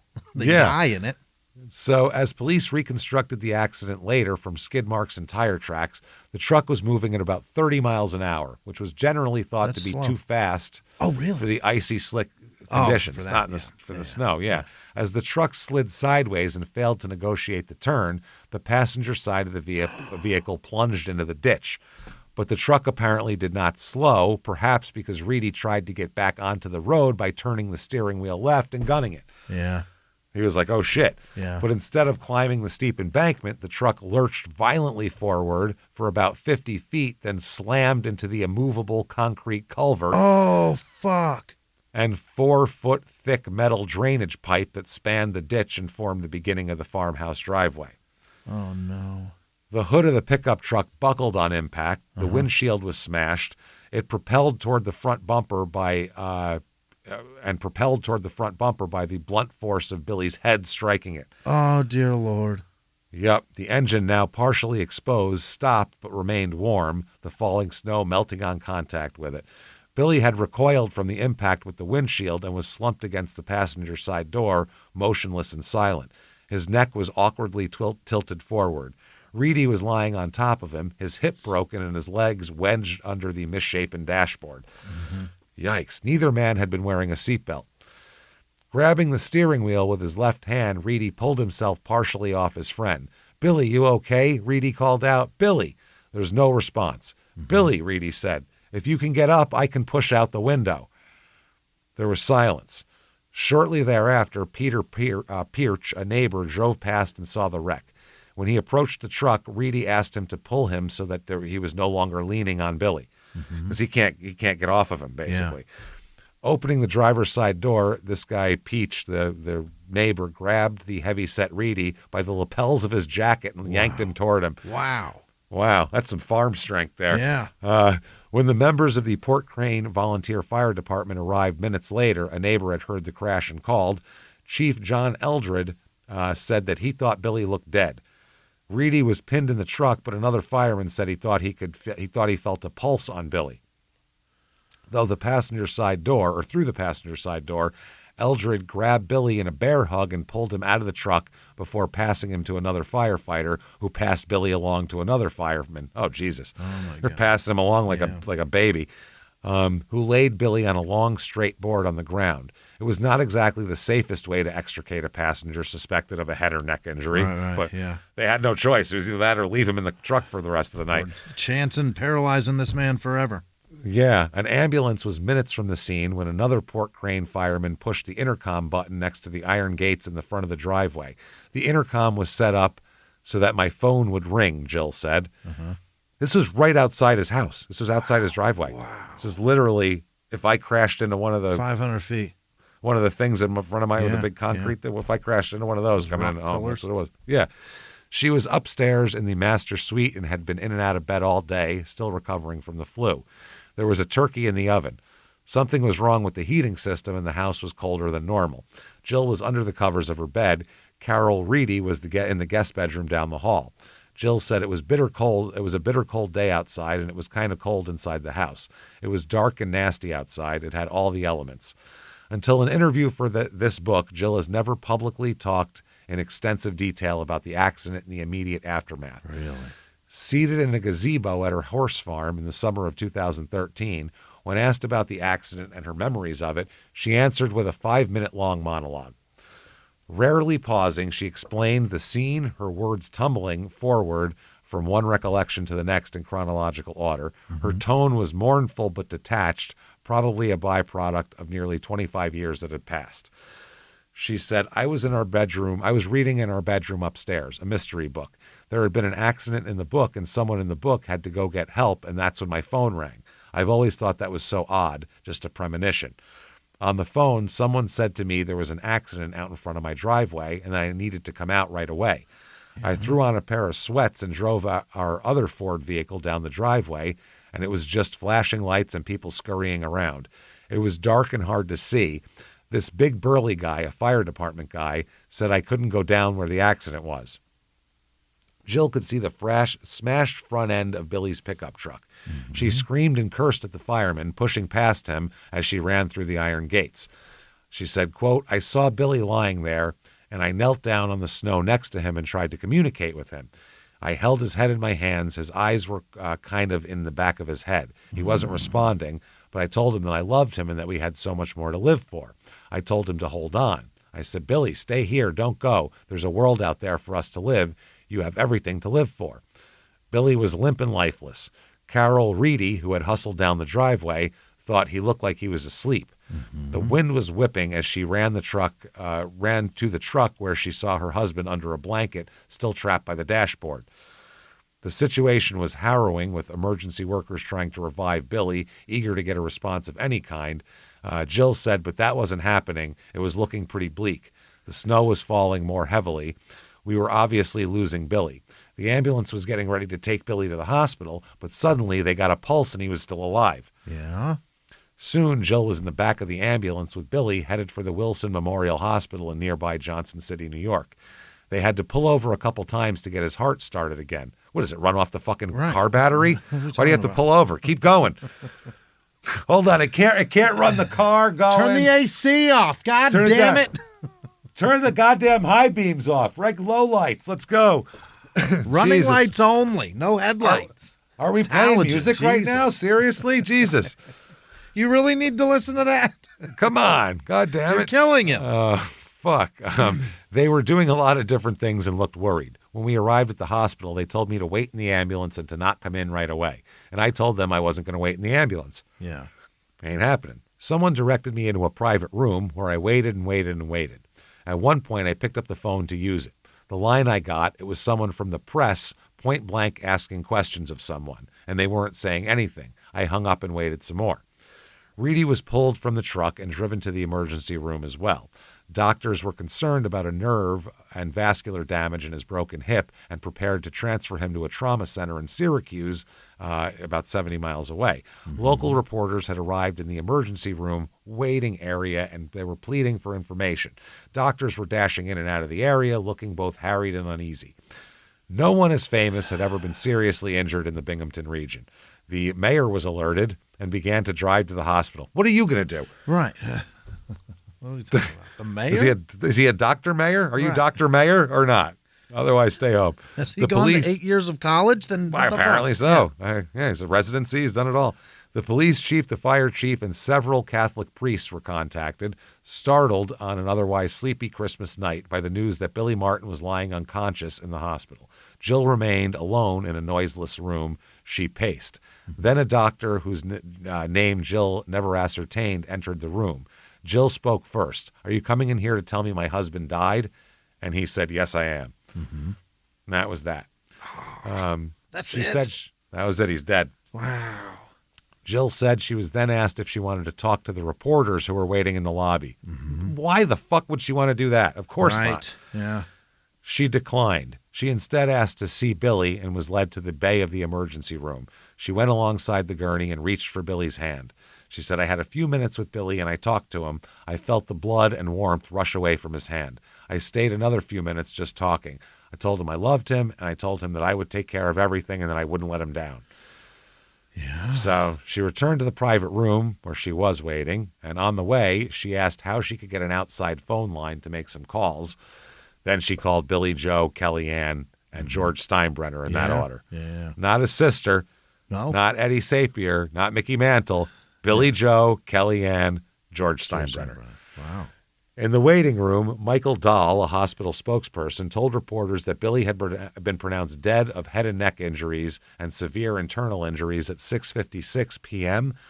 They said the county coroner added that Billy had basically died of a broken neck. Oh, Jesus. Yeah, he fucking punched out a through the windshield of a with his 88 head. Ford. Yeah. With his fucking head. He also had a God compressed spinal column. Yeah. Within minutes, the AP and UPI filed dispatches labeled urgent, a designation reserved for major breaking news, because it's Christmas night. It's slow news day, to say the least. The headline was Yankees manager Billy Martin dies in auto accident, which was a revealing slip-up because Billy was not the Yankees manager at the time. The news filtered into newsrooms across the country. The timing meant that many evening television newscasts were interrupted with a bulletin, Billy Martin dead at 61.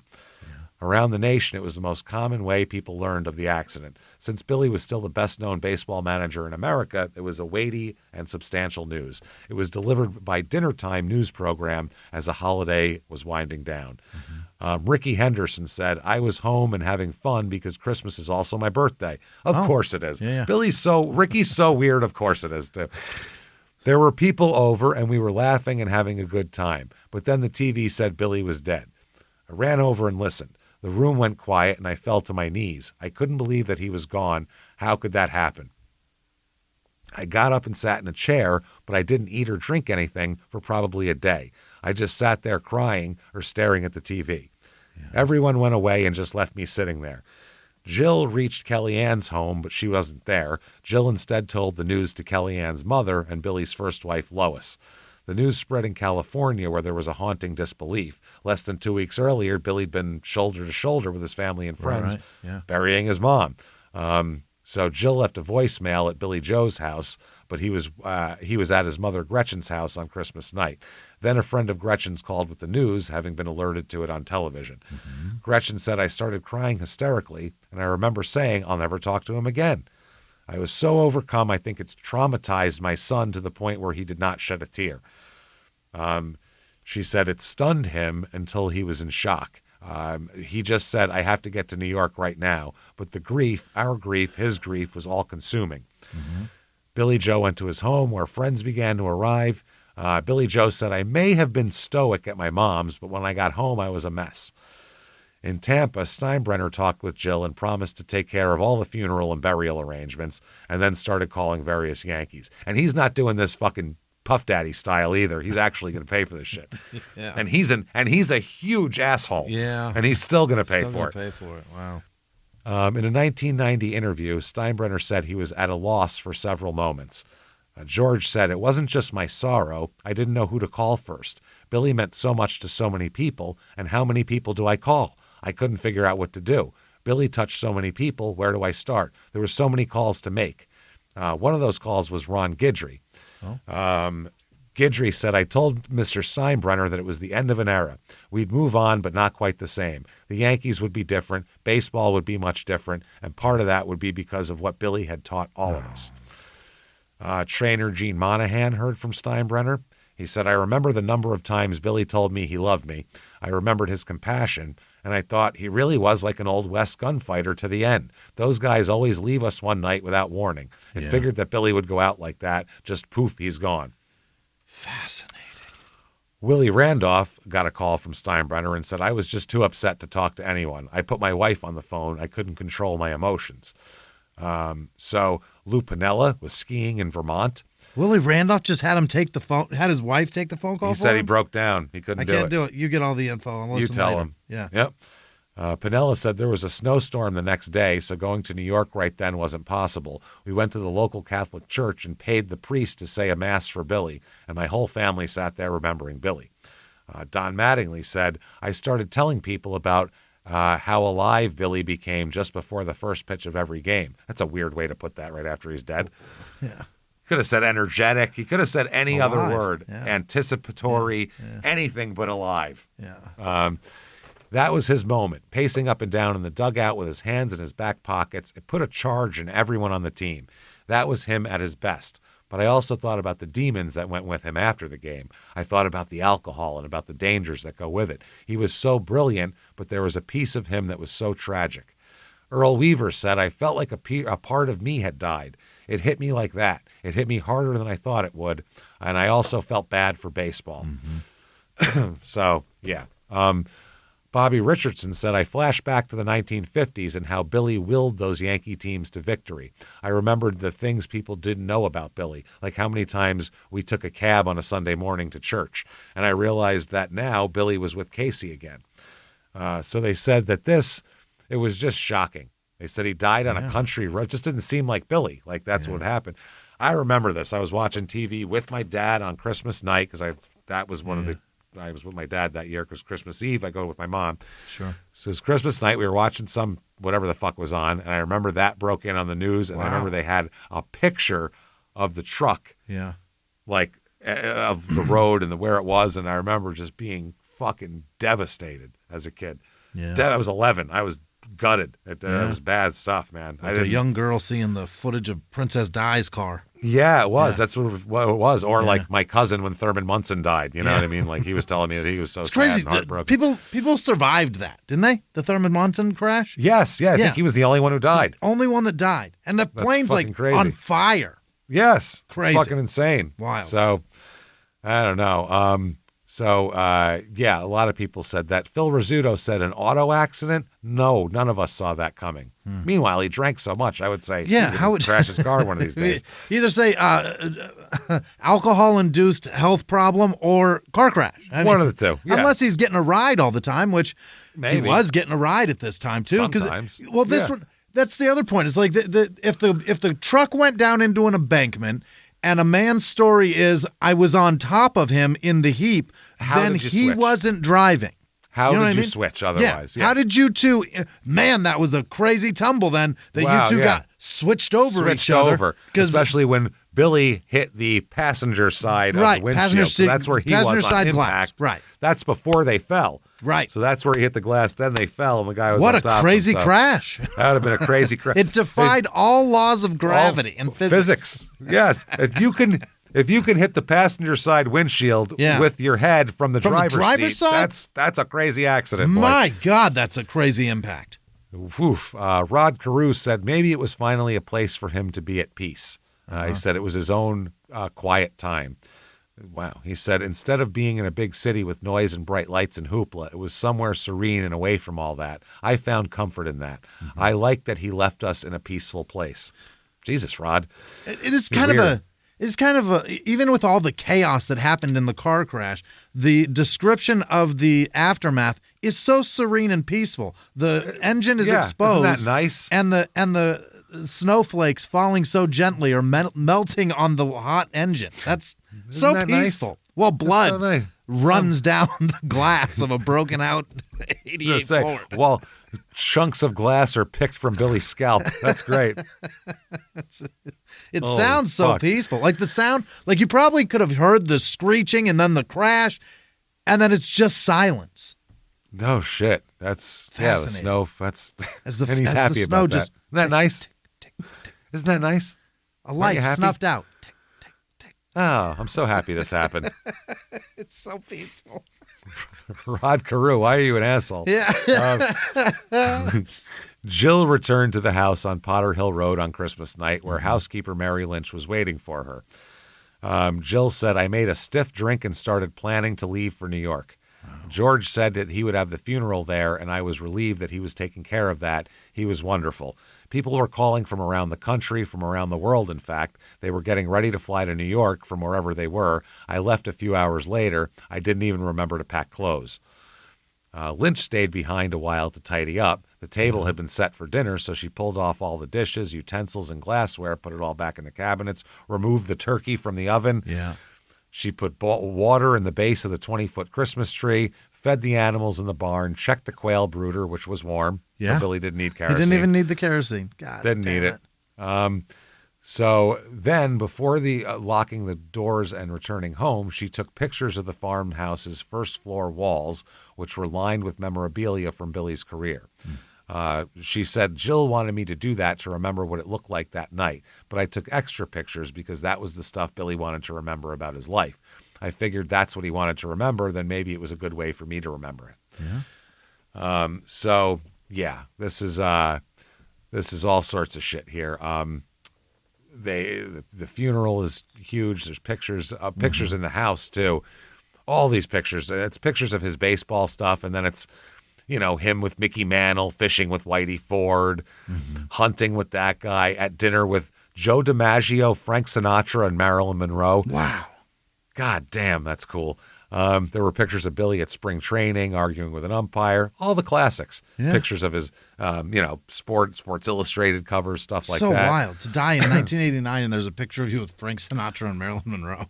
And Joe DiMaggio. That's fucking awesome. That is so goddamn cool. Those two are still alive at that point, DiMaggio and Sinatra anyway. So Reedy is charged with driving while intoxicated, and they said that it was the .10. So there we go. Lou Piniella said it was shocking, and it makes me sick to my stomach. Yeah. Yep. He said, I get the feeling he was looking forward to managing one more time. He didn't mention where or under what circumstances, but I thought he would have enjoyed managing one more time. Yeah. No shit. They asked Steinbrenner, was Martin going to be your new manager if Bucky Dent fucked up? Now, obviously now, what's he going to say? Right. He said, no way. Of course not. He said he was too happy doing what he was doing. He was coming upstairs. He was going to be there more than ever before. He was enthused about the coming season. In the past, he was hit and miss, but he was going to be working a lot. I must have talked to him 20 times in the last month and a half. He said he saw him last week when they appeared at the Tampa Performing Arts Center in a musical program for underprivileged children. I would love to see George Steinbrenner and Billy Martin doing a duet for underprivileged children. For children? Dancing. Singing for the kids. Oh, man. It's for the kids. Steinbrenner said he was excited about it. He talked about how when he was a kid at Christmas, he didn't do much. Bucky Dent said he was a winner. He was a winner, and nobody can fault him for that. Mm-hmm. That sounds like something you say about a guy you don't like. You say a good thing, but then say no one can fault him for that, meaning he might be a prick otherwise, but that's fucking funny, man. So here we go. Enter this idiot. Mm-hmm. Okay, here we go. The IRS had attached a lien on Billy's estate for unpaid back taxes in the amount of $86,137. Okay. Billy's family in Berkeley was furious that the funeral and burial were taking place in New York, and even more irritated that they hadn't been consulted about that decision. Yeah, Steinbrenner probably should have worked with the family a little bit, at least the kids. Or with the wife. And while Billy's body had already been sent to New York City, there was some controversy about that too, and Jill was in the middle of the dispute. The county coroner had initially not requested an autopsy of Billy's body. Bill Reedy said he was the driver. The coroner considered Billy a victim of the accident and as opposed to part of it as its cause, so he saw no reason to further examine Billy. But now Reedy had changed his story, and in light of Reedy's retraction, an autopsy on Billy's body might help prove who the driver was. Mm-hmm. A full autopsy would never be performed. Over the next couple years, there were all kinds of theories as to how and why that came to be. There were reports that Jill had told the doctors at the hospital that she was Jewish and that her religion forbade an autopsy. Oh. Well, the law isn't Jewish, and it's going to do an autopsy if it wants one. He's talking about the law is agnostic. Sorry to tell you. Incredibly. It should be anyway. Straight up atheist, really. Fuck, I would hope so. Other people have said that Steinbrenner interceded and used his influence with state authorities to get Billy's body whisked that night to the Frank E. Campbell Funeral Home on Madison Avenue in Manhattan. Yeah. At the heart of the matter, at no time did the upstate authorities ever seem eager to keep Billy's body. In 2013, Jill said she never brought up her religion. Oh. She said, my father was of a Jewish heritage, but my mother wasn't Jewish, and we never practiced Judaism. Yeah, and if you know how that works, you're not Jewish at that point unless you convert to Judaism. She said it's just heritage, and I don't know how Billy got to Campbell's funeral home. I just know that he did. Mm-hmm. Before the funeral, a compromise was made, and Billy's body was subjected to what is called a visual autopsy, conducted by a noted New York City medical examiner and pathologist. Dr. Bodden. It's fucking Dr. Bodden, Jimmy. You absolutely nailed it. This lying... allegedly. This guy who accepts money to say what you want him to say. Allegedly, in court, in my opinion, apparently. Yeah. We went over this with an episode of Small Town Murder, and it was egregiously shitty what this guy did. And he's also... he's done it a lot. He worked for OJ. He told a courtroom full of people... Yeah. That it's totally possible with a severed jugular fucking vein for Ron Goldman to fight for 10 minutes with OJ with a completely severed jugular. 10-minute life or death battle while his jugular is just... He said, sure, that's possible, which would give the time chance to catch up and it would blah, blah, blah, blah, blah. So just to make he basically said... work out. That way, OJ couldn't have done it because he was already in a limo because he could have. That's what they were basically saying. He's on his way to an airport by then. Jesus, this guy's fighting for his life while OJ's having champagne. Fuck yeah. If you have money, he's got forensics for you, basically. So this idiot comes in and does this, and he agreed with the cause of death determined by the Binghamton coroner and concluded that Billy was a passenger, adding that Billy would have lived if he had worn a seatbelt. Okay. Probably, and if the other guy did too, because then his fat ass wouldn't have fell on top of him too, which wouldn't that would have just hurt him. Ow, God damn it, get your fat ass off me. He said that and claimed science is what told him that. Yeah, say I think I could have told you that. Well, I guess the science is the car wasn't going fast enough to make a seatbelt, to break a seatbelt, or whatever. Who the fuck knows? Seatbelt. Duh.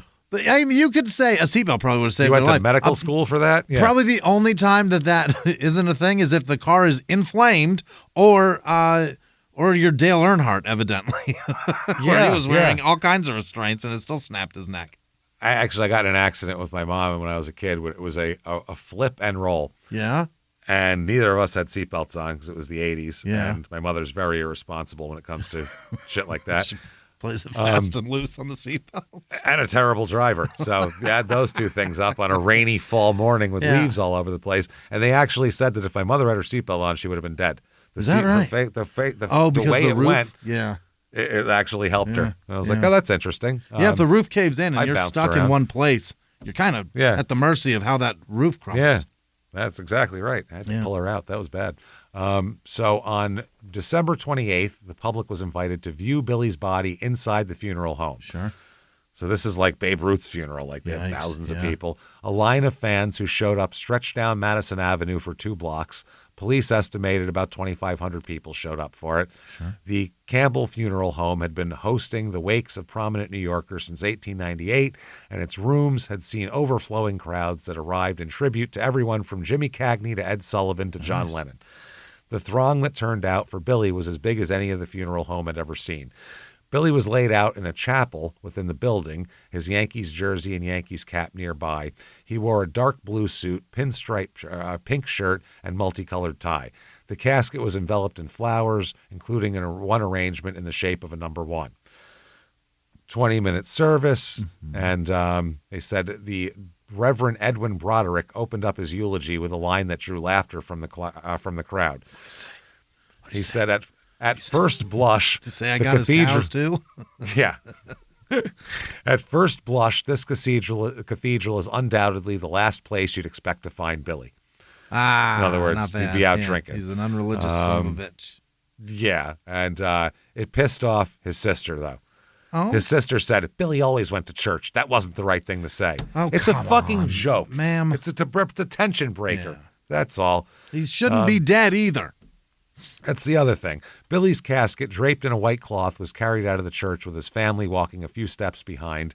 Billy Joe said, as we got close to the door, I was convulsing in sobs. I felt a little weak and unsteady. At that moment, I felt someone grab my arm. It was Richard Nixon. Now that's what? If I could have said it was, how many people would you have? How many thousands of names would you have gone through before you reached Tricky Dick? Yeah, fascinating. Nixon, and that is not the man I want comforting me at all either. By the way, I don't see that as very comforting. He said to me, "I want you to see all the people that loved your father." He said, as he led me outside, I could see the sea of people in the streets. It was a mass of thousands. President Nixon said, those are all the people your father touched. Gross. Some of them inappropriately, but that's okay. Twice. Some of them twice. Billy had set up barricades along police had set up barricades along 5th Avenue and 50th Street. Mm-hmm. A crowd of about 5,000 stood behind the barriers, 10 deep. St. Patrick's Cathedral, built in 1870s of stone and marble, takes up a city block. Billy's mourners had enveloped the entire cathedral block. Wow. More people were waiting on the other side of the street, north of the cathedral. One person said here, I had never seen a New York crowd like that for anything other than a major parade. Mm-hmm. The last time I saw a crowd like that was the ticker tape parade after the 77 championship. Anyway, Billy said he stood there and he said he never forgot that. The day after he died, the Yankees called the cemetery. The cemetery said it had a plot available that was about 30 yards from Babe Ruth's final resting place. Oh, wow.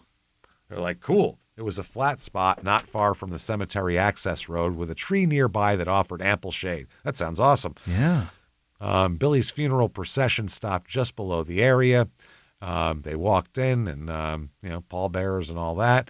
Jill said everybody was kind of leaning on each other. We were bracing against the cold and the sorrow. 10-minute service, very short. It's freezing fucking cold out, too. There's old ladies here and everything. Then the mourners scattered, many of the ball players attending a private reception at Mickey Mantle's restaurant across from Central Park. Jill remained with her family, who had arrived from California, and a day later she returned to Fenton, where she hung out for New Year's Eve. Yeah. Andrew Nagel, the associate director of the Trustees of St. Patrick's Cathedral, oversees the Gate of Heaven Cemetery where he's buried. A lifelong Yankees fan who grew up in the South Bronx, Nagel had a steady stream of Yankee fans make their way to Billy's grave every year and have done so nonstop since 1989. Is that right? He said his grave gets the same attention year after year. It has never slowed. Sometimes it's a 65-year-old guy showing the grave to his 35-year-old son, and sometimes it's a bunch of out-of-town Yankee fans who come here before they go to a game at Yankee Stadium, but they always drive up here. The attention never stops. How about that? And they all take a picture next to the proudest Yankee quote that said he was a, proudest Yankee. Little things, they leave little, gifts and all that kind of shit there and everything like that. Have a drink with them, shit like that. Yeah. Little things, little tokens and, shit like that. It's in New York? Baseball cards. He's buried up there? Yeah. That's where they wanted to bury. That's where the Yankees decided to bury him. He's getting buried next to Babe Ruth. Shut up. Yeah. That's where George wants him. That's where George gets him. He's paying for it, I guess.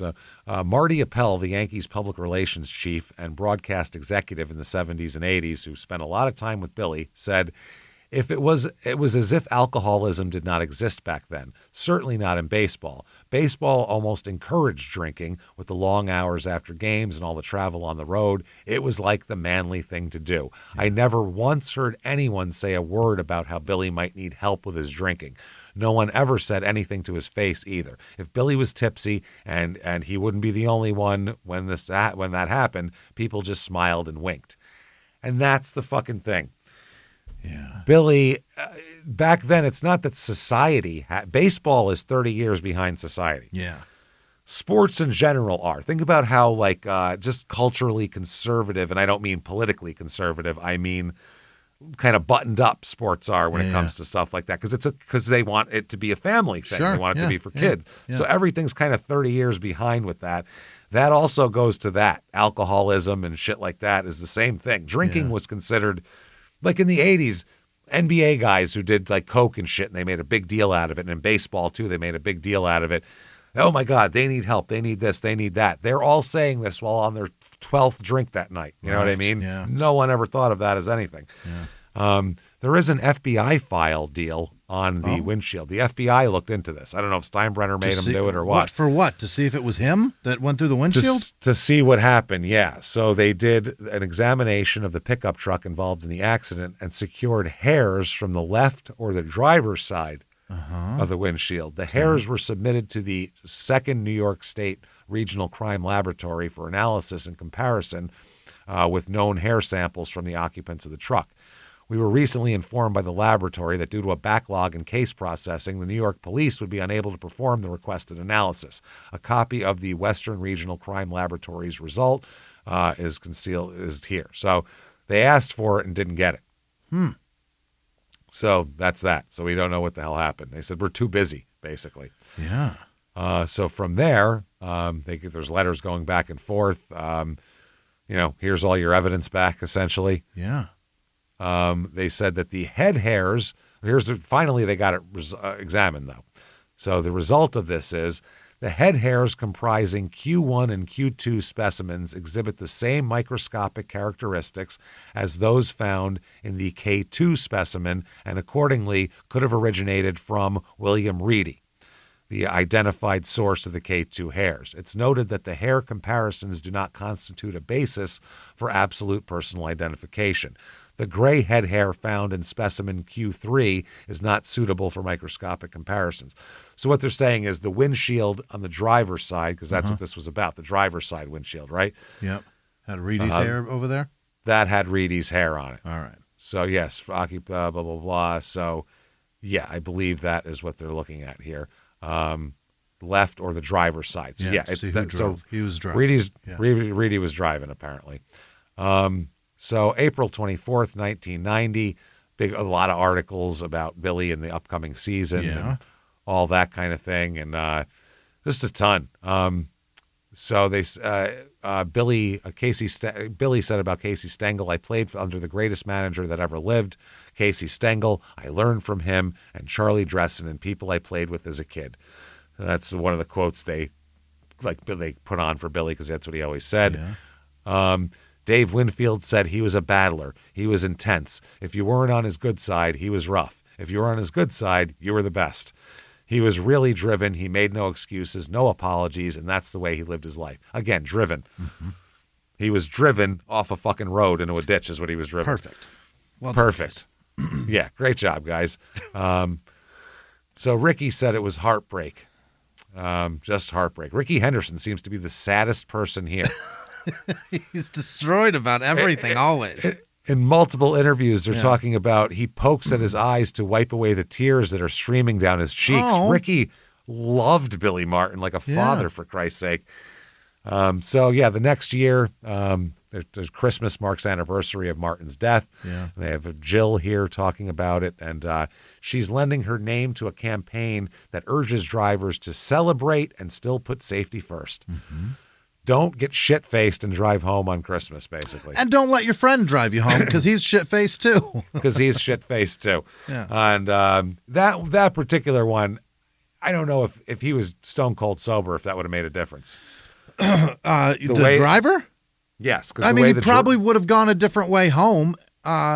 Maybe wouldn't have, but I think he missed the exit, not because he's drunk, because he doesn't know where he is. Right, but maybe he was driving faster to get home because he missed that exit. Now he's later. Possibly. Maybe now he's in a rush because now he's a few minutes behind. Who knows? I don't feel like alcohol made the difference either way, though. Yeah, he's been out 5 hours looking for kerosene. Yeah. Time is not of the essence. He's got to go home. No, time is not. He was going 30, not 60. Yeah, right, yeah. And the way the road went down, if you didn't know to lean to the certain side to make sure not to hit that downward slope, you would do that. So if you didn't know, and he said Billy was nodding off during the trip, so Billy might have been nodding asleep. off. That's what I mean. To tell him, hey, make sure you lean this Broke way. his neck, huh? That's sad, man. Jesus. That is sad. She said that she wants to encourage holiday revelers not to mix drinking and driving. She said, it's something I believe in. If I can get someone to ask for help and someone out and help someone out, that's what she wants to do. They're trying to make his anniversary kind of one of those things. She also said that she's not being, someone else in the program said, she's not really being critical of people who drink. She's not saying, look what happened to my husband. Let's put these drunks behind bars. Right. She's saying, don't drive. Yeah, if you're drunk, fucking don't. And today it's the easiest it's ever been. Yeah, with Uber and everything else. That's the easiest it's ever been. You don't even have to talk to a human. Nope, don't have to say a word. Everything on your phone, climb in. You can just do whatever you want. Mm-hmm. Now, in a 1994 interview, George Steinbrenner, who had then turned baseball operations of the team over to Michael and Showalter, and rarely intervened, because by the 90s he really didn't. He might have yelled at them and stuff, but he didn't do anything himself by then, because he had gotten suspended from baseball twice for doing shit like that. So he just backed off. He said, that was my biggest mistake with the Yankees. We really weren't that far out. I probably should have backed off and let things calm down, but it was hard. There's a lot going on. But yes, I've reflected on the move. Letting Billy go then was a mistake. Mm-hmm. Saying then. Here's his grave, by the way. It's pretty fucking awesome. A great tombstone. Oh, wow. It's one wide. Guy? Yep. That's Billy. It says, I may not have been the greatest Yankee to put on the uniform, but I was the proudest. Yeah. That is cool as shit. Look how wide it is. It's huge. It's like a fucking billboard. Commissioned by George Steinbrenner. Wow, good for you, obviously. George. What's Babe's look like? Is it small? It better be bigger than that shit. Well, back then, who knows how cheap they would have been. They didn't even give people rings back then, for Christ's sake. I was the proudest. Now he's buried at Gate of Heaven Cemetery, which is in Hawthorne. It's in Westchester County, New York. Yeah. Same section as Babe Ruth. You find Babe, you'll see that giant fucking You think he's the kind of the catalyst for people being incredibly proud to be Yankee fans? No, because the Pride of the Yankees is the name of the Lou Gehrig movie they made in the 40s with Gary Cooper. So it's always been the pride. The pride of the Yankees, but the pride of that's where that came from. They really love it, man. I think the pride of the Yankees, that pride came from that movie title. I really do. And the pride and Yankee pride and all that shit, I think came from the Pride of the Yankees, Lou Gehrig shit. I really do. It's just a wild thing how that team and those teams, it was stinky or not, stinky or good, whichever way, in the late 70s and early late 60s and through the 70s, it created such a bond with people. Like, Artie Lang has the Yoo-Hoo shirt that Thurman Munson wore under his Yankees jersey every game. He has it. He owns it, and he cried when he got it because it's not even a Yankees shirt. No, you know what I mean? But because it's so specific to a person, it's such a big deal. It's been around a long time, and that logo has been the same since like 1912. Yeah, they haven't changed. You know what I mean? Yeah. They haven't changed. Pinstripes, it's that same all that logo. shit. It's the pinstripes. And you hear when you go to Yankee Stadium thing, go to like the monuments or all that, and you hear they're Ruth and DiMaggio and Gehrig and fucking, it's DeMantle, and it's just like it's this overwhelming amount of Maris. It's this overwhelming amount of history, and there's also a thing of being a Yankee fan is like the Yankees are a lot like the Cowboys in terms of there's a lot of people that love them and the people that don't love them hate them. There's no. It's a Raiders. There's not like nobody cares about the Mariners. Nobody gives a shit. I mean, they people don't care. in Seattle. People in Seattle care now. The 800,000 people or whatever that live in Seattle like him. No one else on earth 5 years gives ago a shit about the Mariners. No, I mean, no one else cares. Yeah, now they care. No one else gives two shits for these teams. No one cares about the Brewers except people in Milwaukee. No one cares about these teams. Whereas if they're bad, no one's happy about it. And if they win, people go, that's nice for them.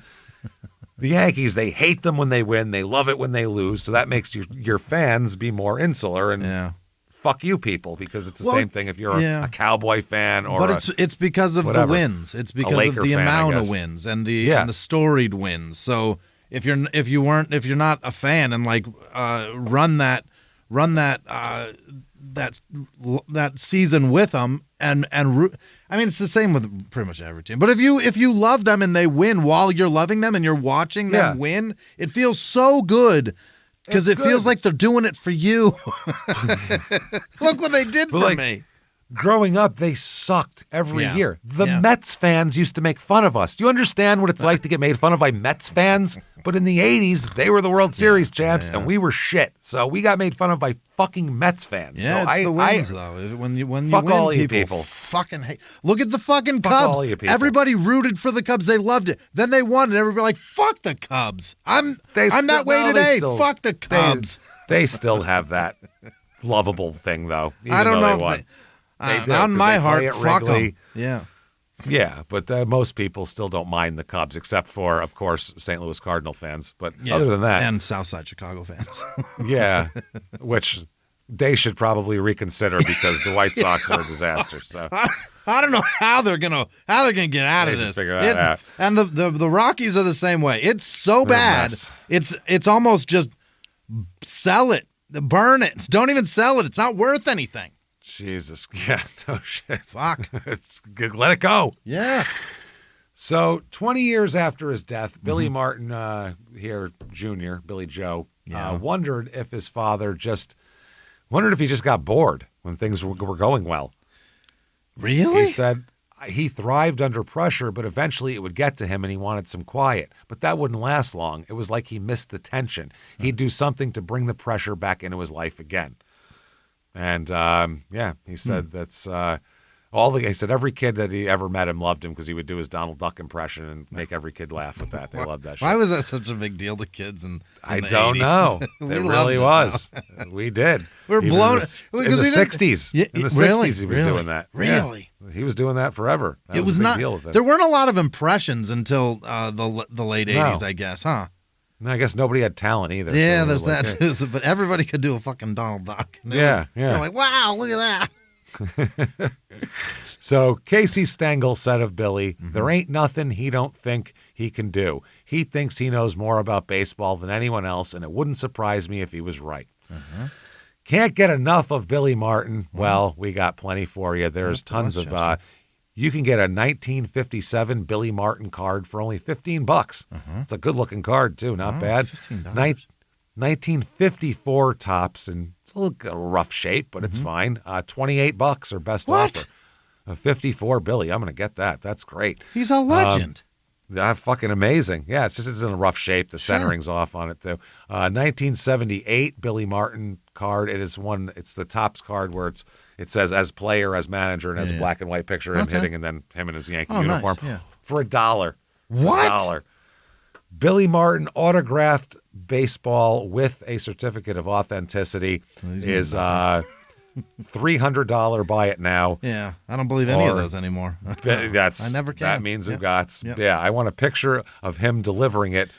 I need the video. I don't even know if I can see that anymore. I can't trust that shit anymore. I need him bringing it to me. There you go.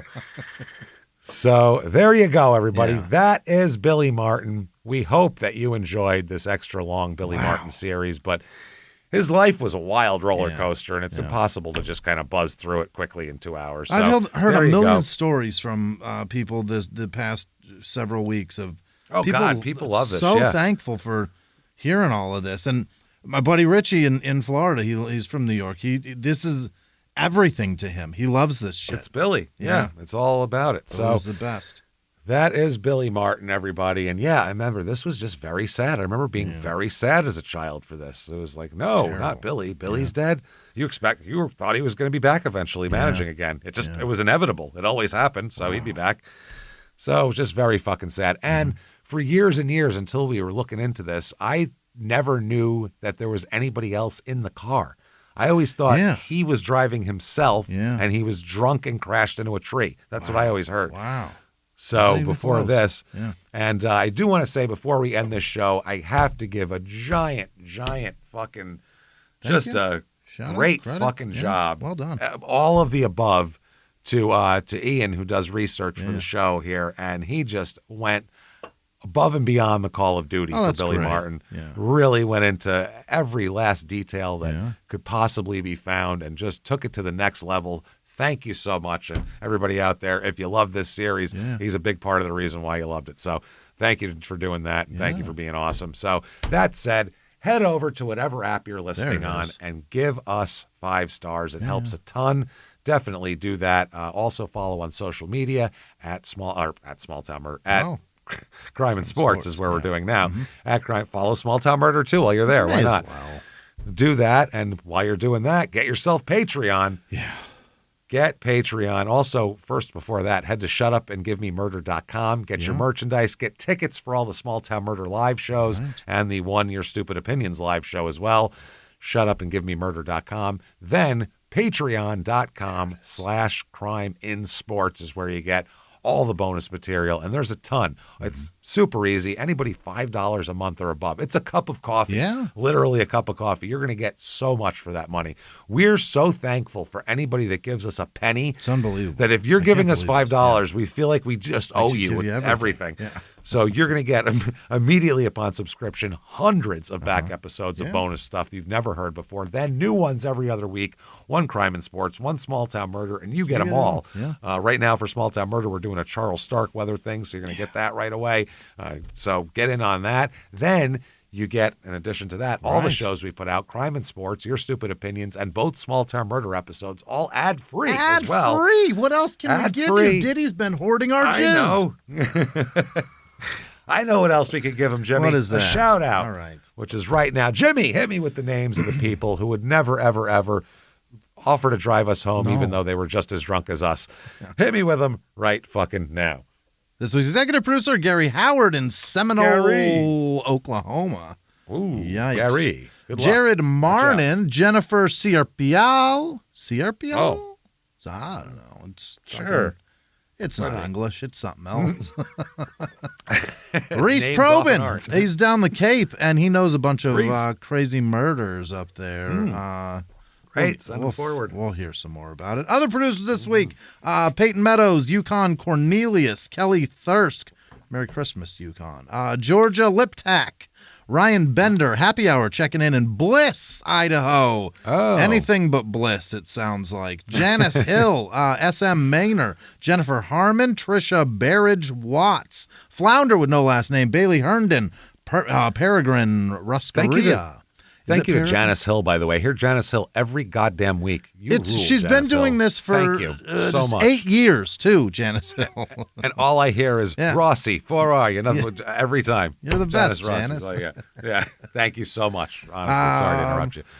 Aaron's son, Megan Cook, Sanaa with no last name, Lauren with no last name, Arlene with no last name, Dan Johnson, Declan Roulette, Stephen Rash, RR, Robin, nope, that's Rob Klingler.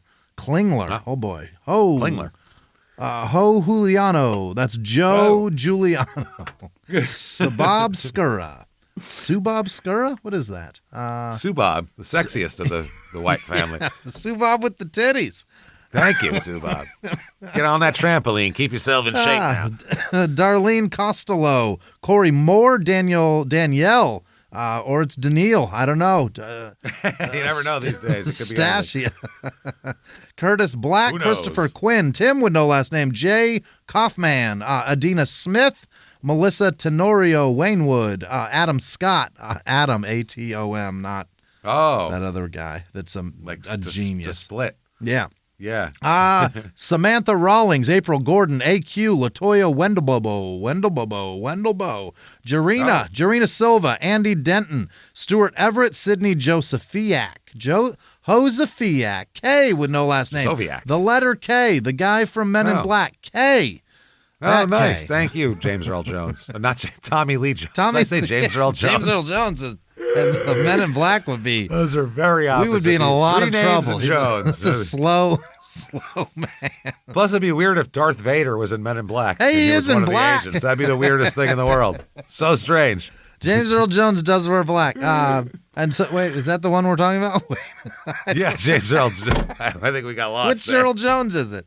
It's Tommy Lee Jones. There he is, Tommy Lee. Yeah. Not Tommy Earl. Not James Earl. No, Tommy Earl's a totally different guy. Tommy Earl Jones is just in jail in Texas somewhere. If James Earl Jones fucked Tommy Lee Jones, you'd have Tommy Earl Jones. It's not good. And he's a bank robber from 1780. Yeah, absolutely. Samuel Beck, Alberta Crowley, Connor Sawickley, Savannah Scafferty, Samantha Siwak. What is this? Maria Saiz, Sampson, Moni Penny, really? Moni. Chad Little, KT, Jay with no last name, Joel Rickett, Sharon Robson, Nate Seymour, Dan Boudet, Erica Miller, Stephanie Pafal. It's probably just fall. Robin McGivern, Jeannie Patch. Superfluous P. Yeah, it's an extra P for no goddamn reason. Shannon with no last name. Ben Swanson. Holton with no last name. Kim Stahi. JKS. All right. Jeff Carter. JK is the first name. S is the last name. Ashley Grosso. Cameron Fogel. Lisa Kurzakawa. Lauren Coleman. Jana Boner what? Boner what now? Boner Fiend. Boner Fiend is the Boner Fiend? Boner Fiend. I don't know. She's a fiend for him. To each his own, or her own. She itches for it. Crystal Taylor. the Eric Spoelstra? I fucking doubt it. Maybe. But that would be amazing. Jackie with no last name. Welcome. Hayden Ritter, Heidi Parrott, Sierra Groves, courtside, Eric, if you can handle it. Charissa with no last name. Sierra Groves, I said that. Daniel White, Guy Ron, Megan Tague Johnson, Carrie Sampson, Sansum. Oh boy. Autumn Allen, Jason Laborda, Ray Harris, Roger Lynn, Robin Nuttall, Chris Bedard, Rob with no last name. Jody Pettingill, Tyler T. Lindsay Vickers, Melissa Snyder, Jacqueline Barzinski, David Brighton, Sophia? No, it's Sophia. Well, with no last name. Sophia. Kim Hart, Audrey Mullies, Alec Lucas, Foster Webb, Brandon Cooper, Alicia Robinson, Heather Stepro, possibly, Elaine Pepard, Carolyn Peterson, George's kid. Anna, who is he? Yeah. George's kid. Peterson or Papard? Papard. Okay, I don't know that guy. Norm's kid would be Peterson. Oh, there it is. Yeah, we'll go there. Anna Varnell, Brittany Bright, Rug Doctor. I'm the Rug Doctor. What was that from? It's from Anchorman. Okay. I'm the Rug Doctor. No, it's not even that. I don't know what it's from, but it made no sense. Yeah. Okay. Pasha Hanaway. I can see that dickbag Pharrell. Colin? No. Will? Those are very different people. Incredible. Colin Farrell and Will Ferrell. I can see Will say, look, I'm the Rug Doctor. I don't know why he said I don't remember what it's from. I'm dying. He calls somebody he says he's the Rug Doctor or something. Greg Staton, Shannon Macklin, KC Rath, Bria McCabe, Ed with no last name, Harlop with no last name, Allie Colleen, Pasha Hanaway, I said that, Cyan, Angela Thomas, Shannon Macklin, Did I say that? CNM? What is CYAN? Sean. What does that mean? Oh, C. I'm not sure. I don't know either. Is that Sean? Cayenne? It might be Cayenne Sean. Pepper? That might be Sean in some weird language. Maybe. Shannon with no last name. Tina Pilkington. O'Neill Malden. Susan Kilbride. Deepak Chauhan. Like Chopra, I guess. Michael Yu. Adam Vermillion. Carissa Rowland. BR is the first name and C is the last name. I don't know. Okay. Maria Deravan George, Adam Windell, Courtney Vasquez, Erica Hyde. It's a gal. Robert Johnson, Sarah Rogers, Kristen Sullivan, Jamie or Jaime Mack, C and S Slinday, Slined. Sarah with no last name. Casta Mom, whoever that is. Oh. Sterling Smith. Oh, not the. Is that no? Ovi, OVI.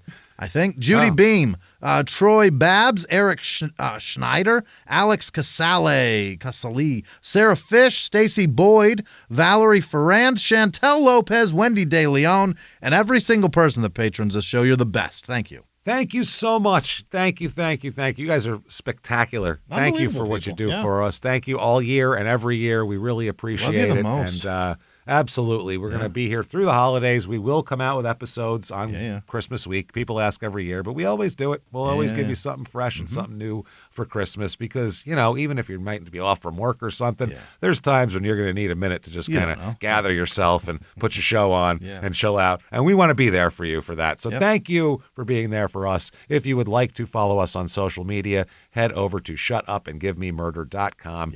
All the drop-down menus are there. They'll take you where you want to go. Keep coming back and seeing us. Thank you for hanging out for Billy Martin. We'll be back with something fresh next week. Not Billy Martin, but somebody else. Brand new. Live from the Crime and Sports Studios. We will see you next week. Bye.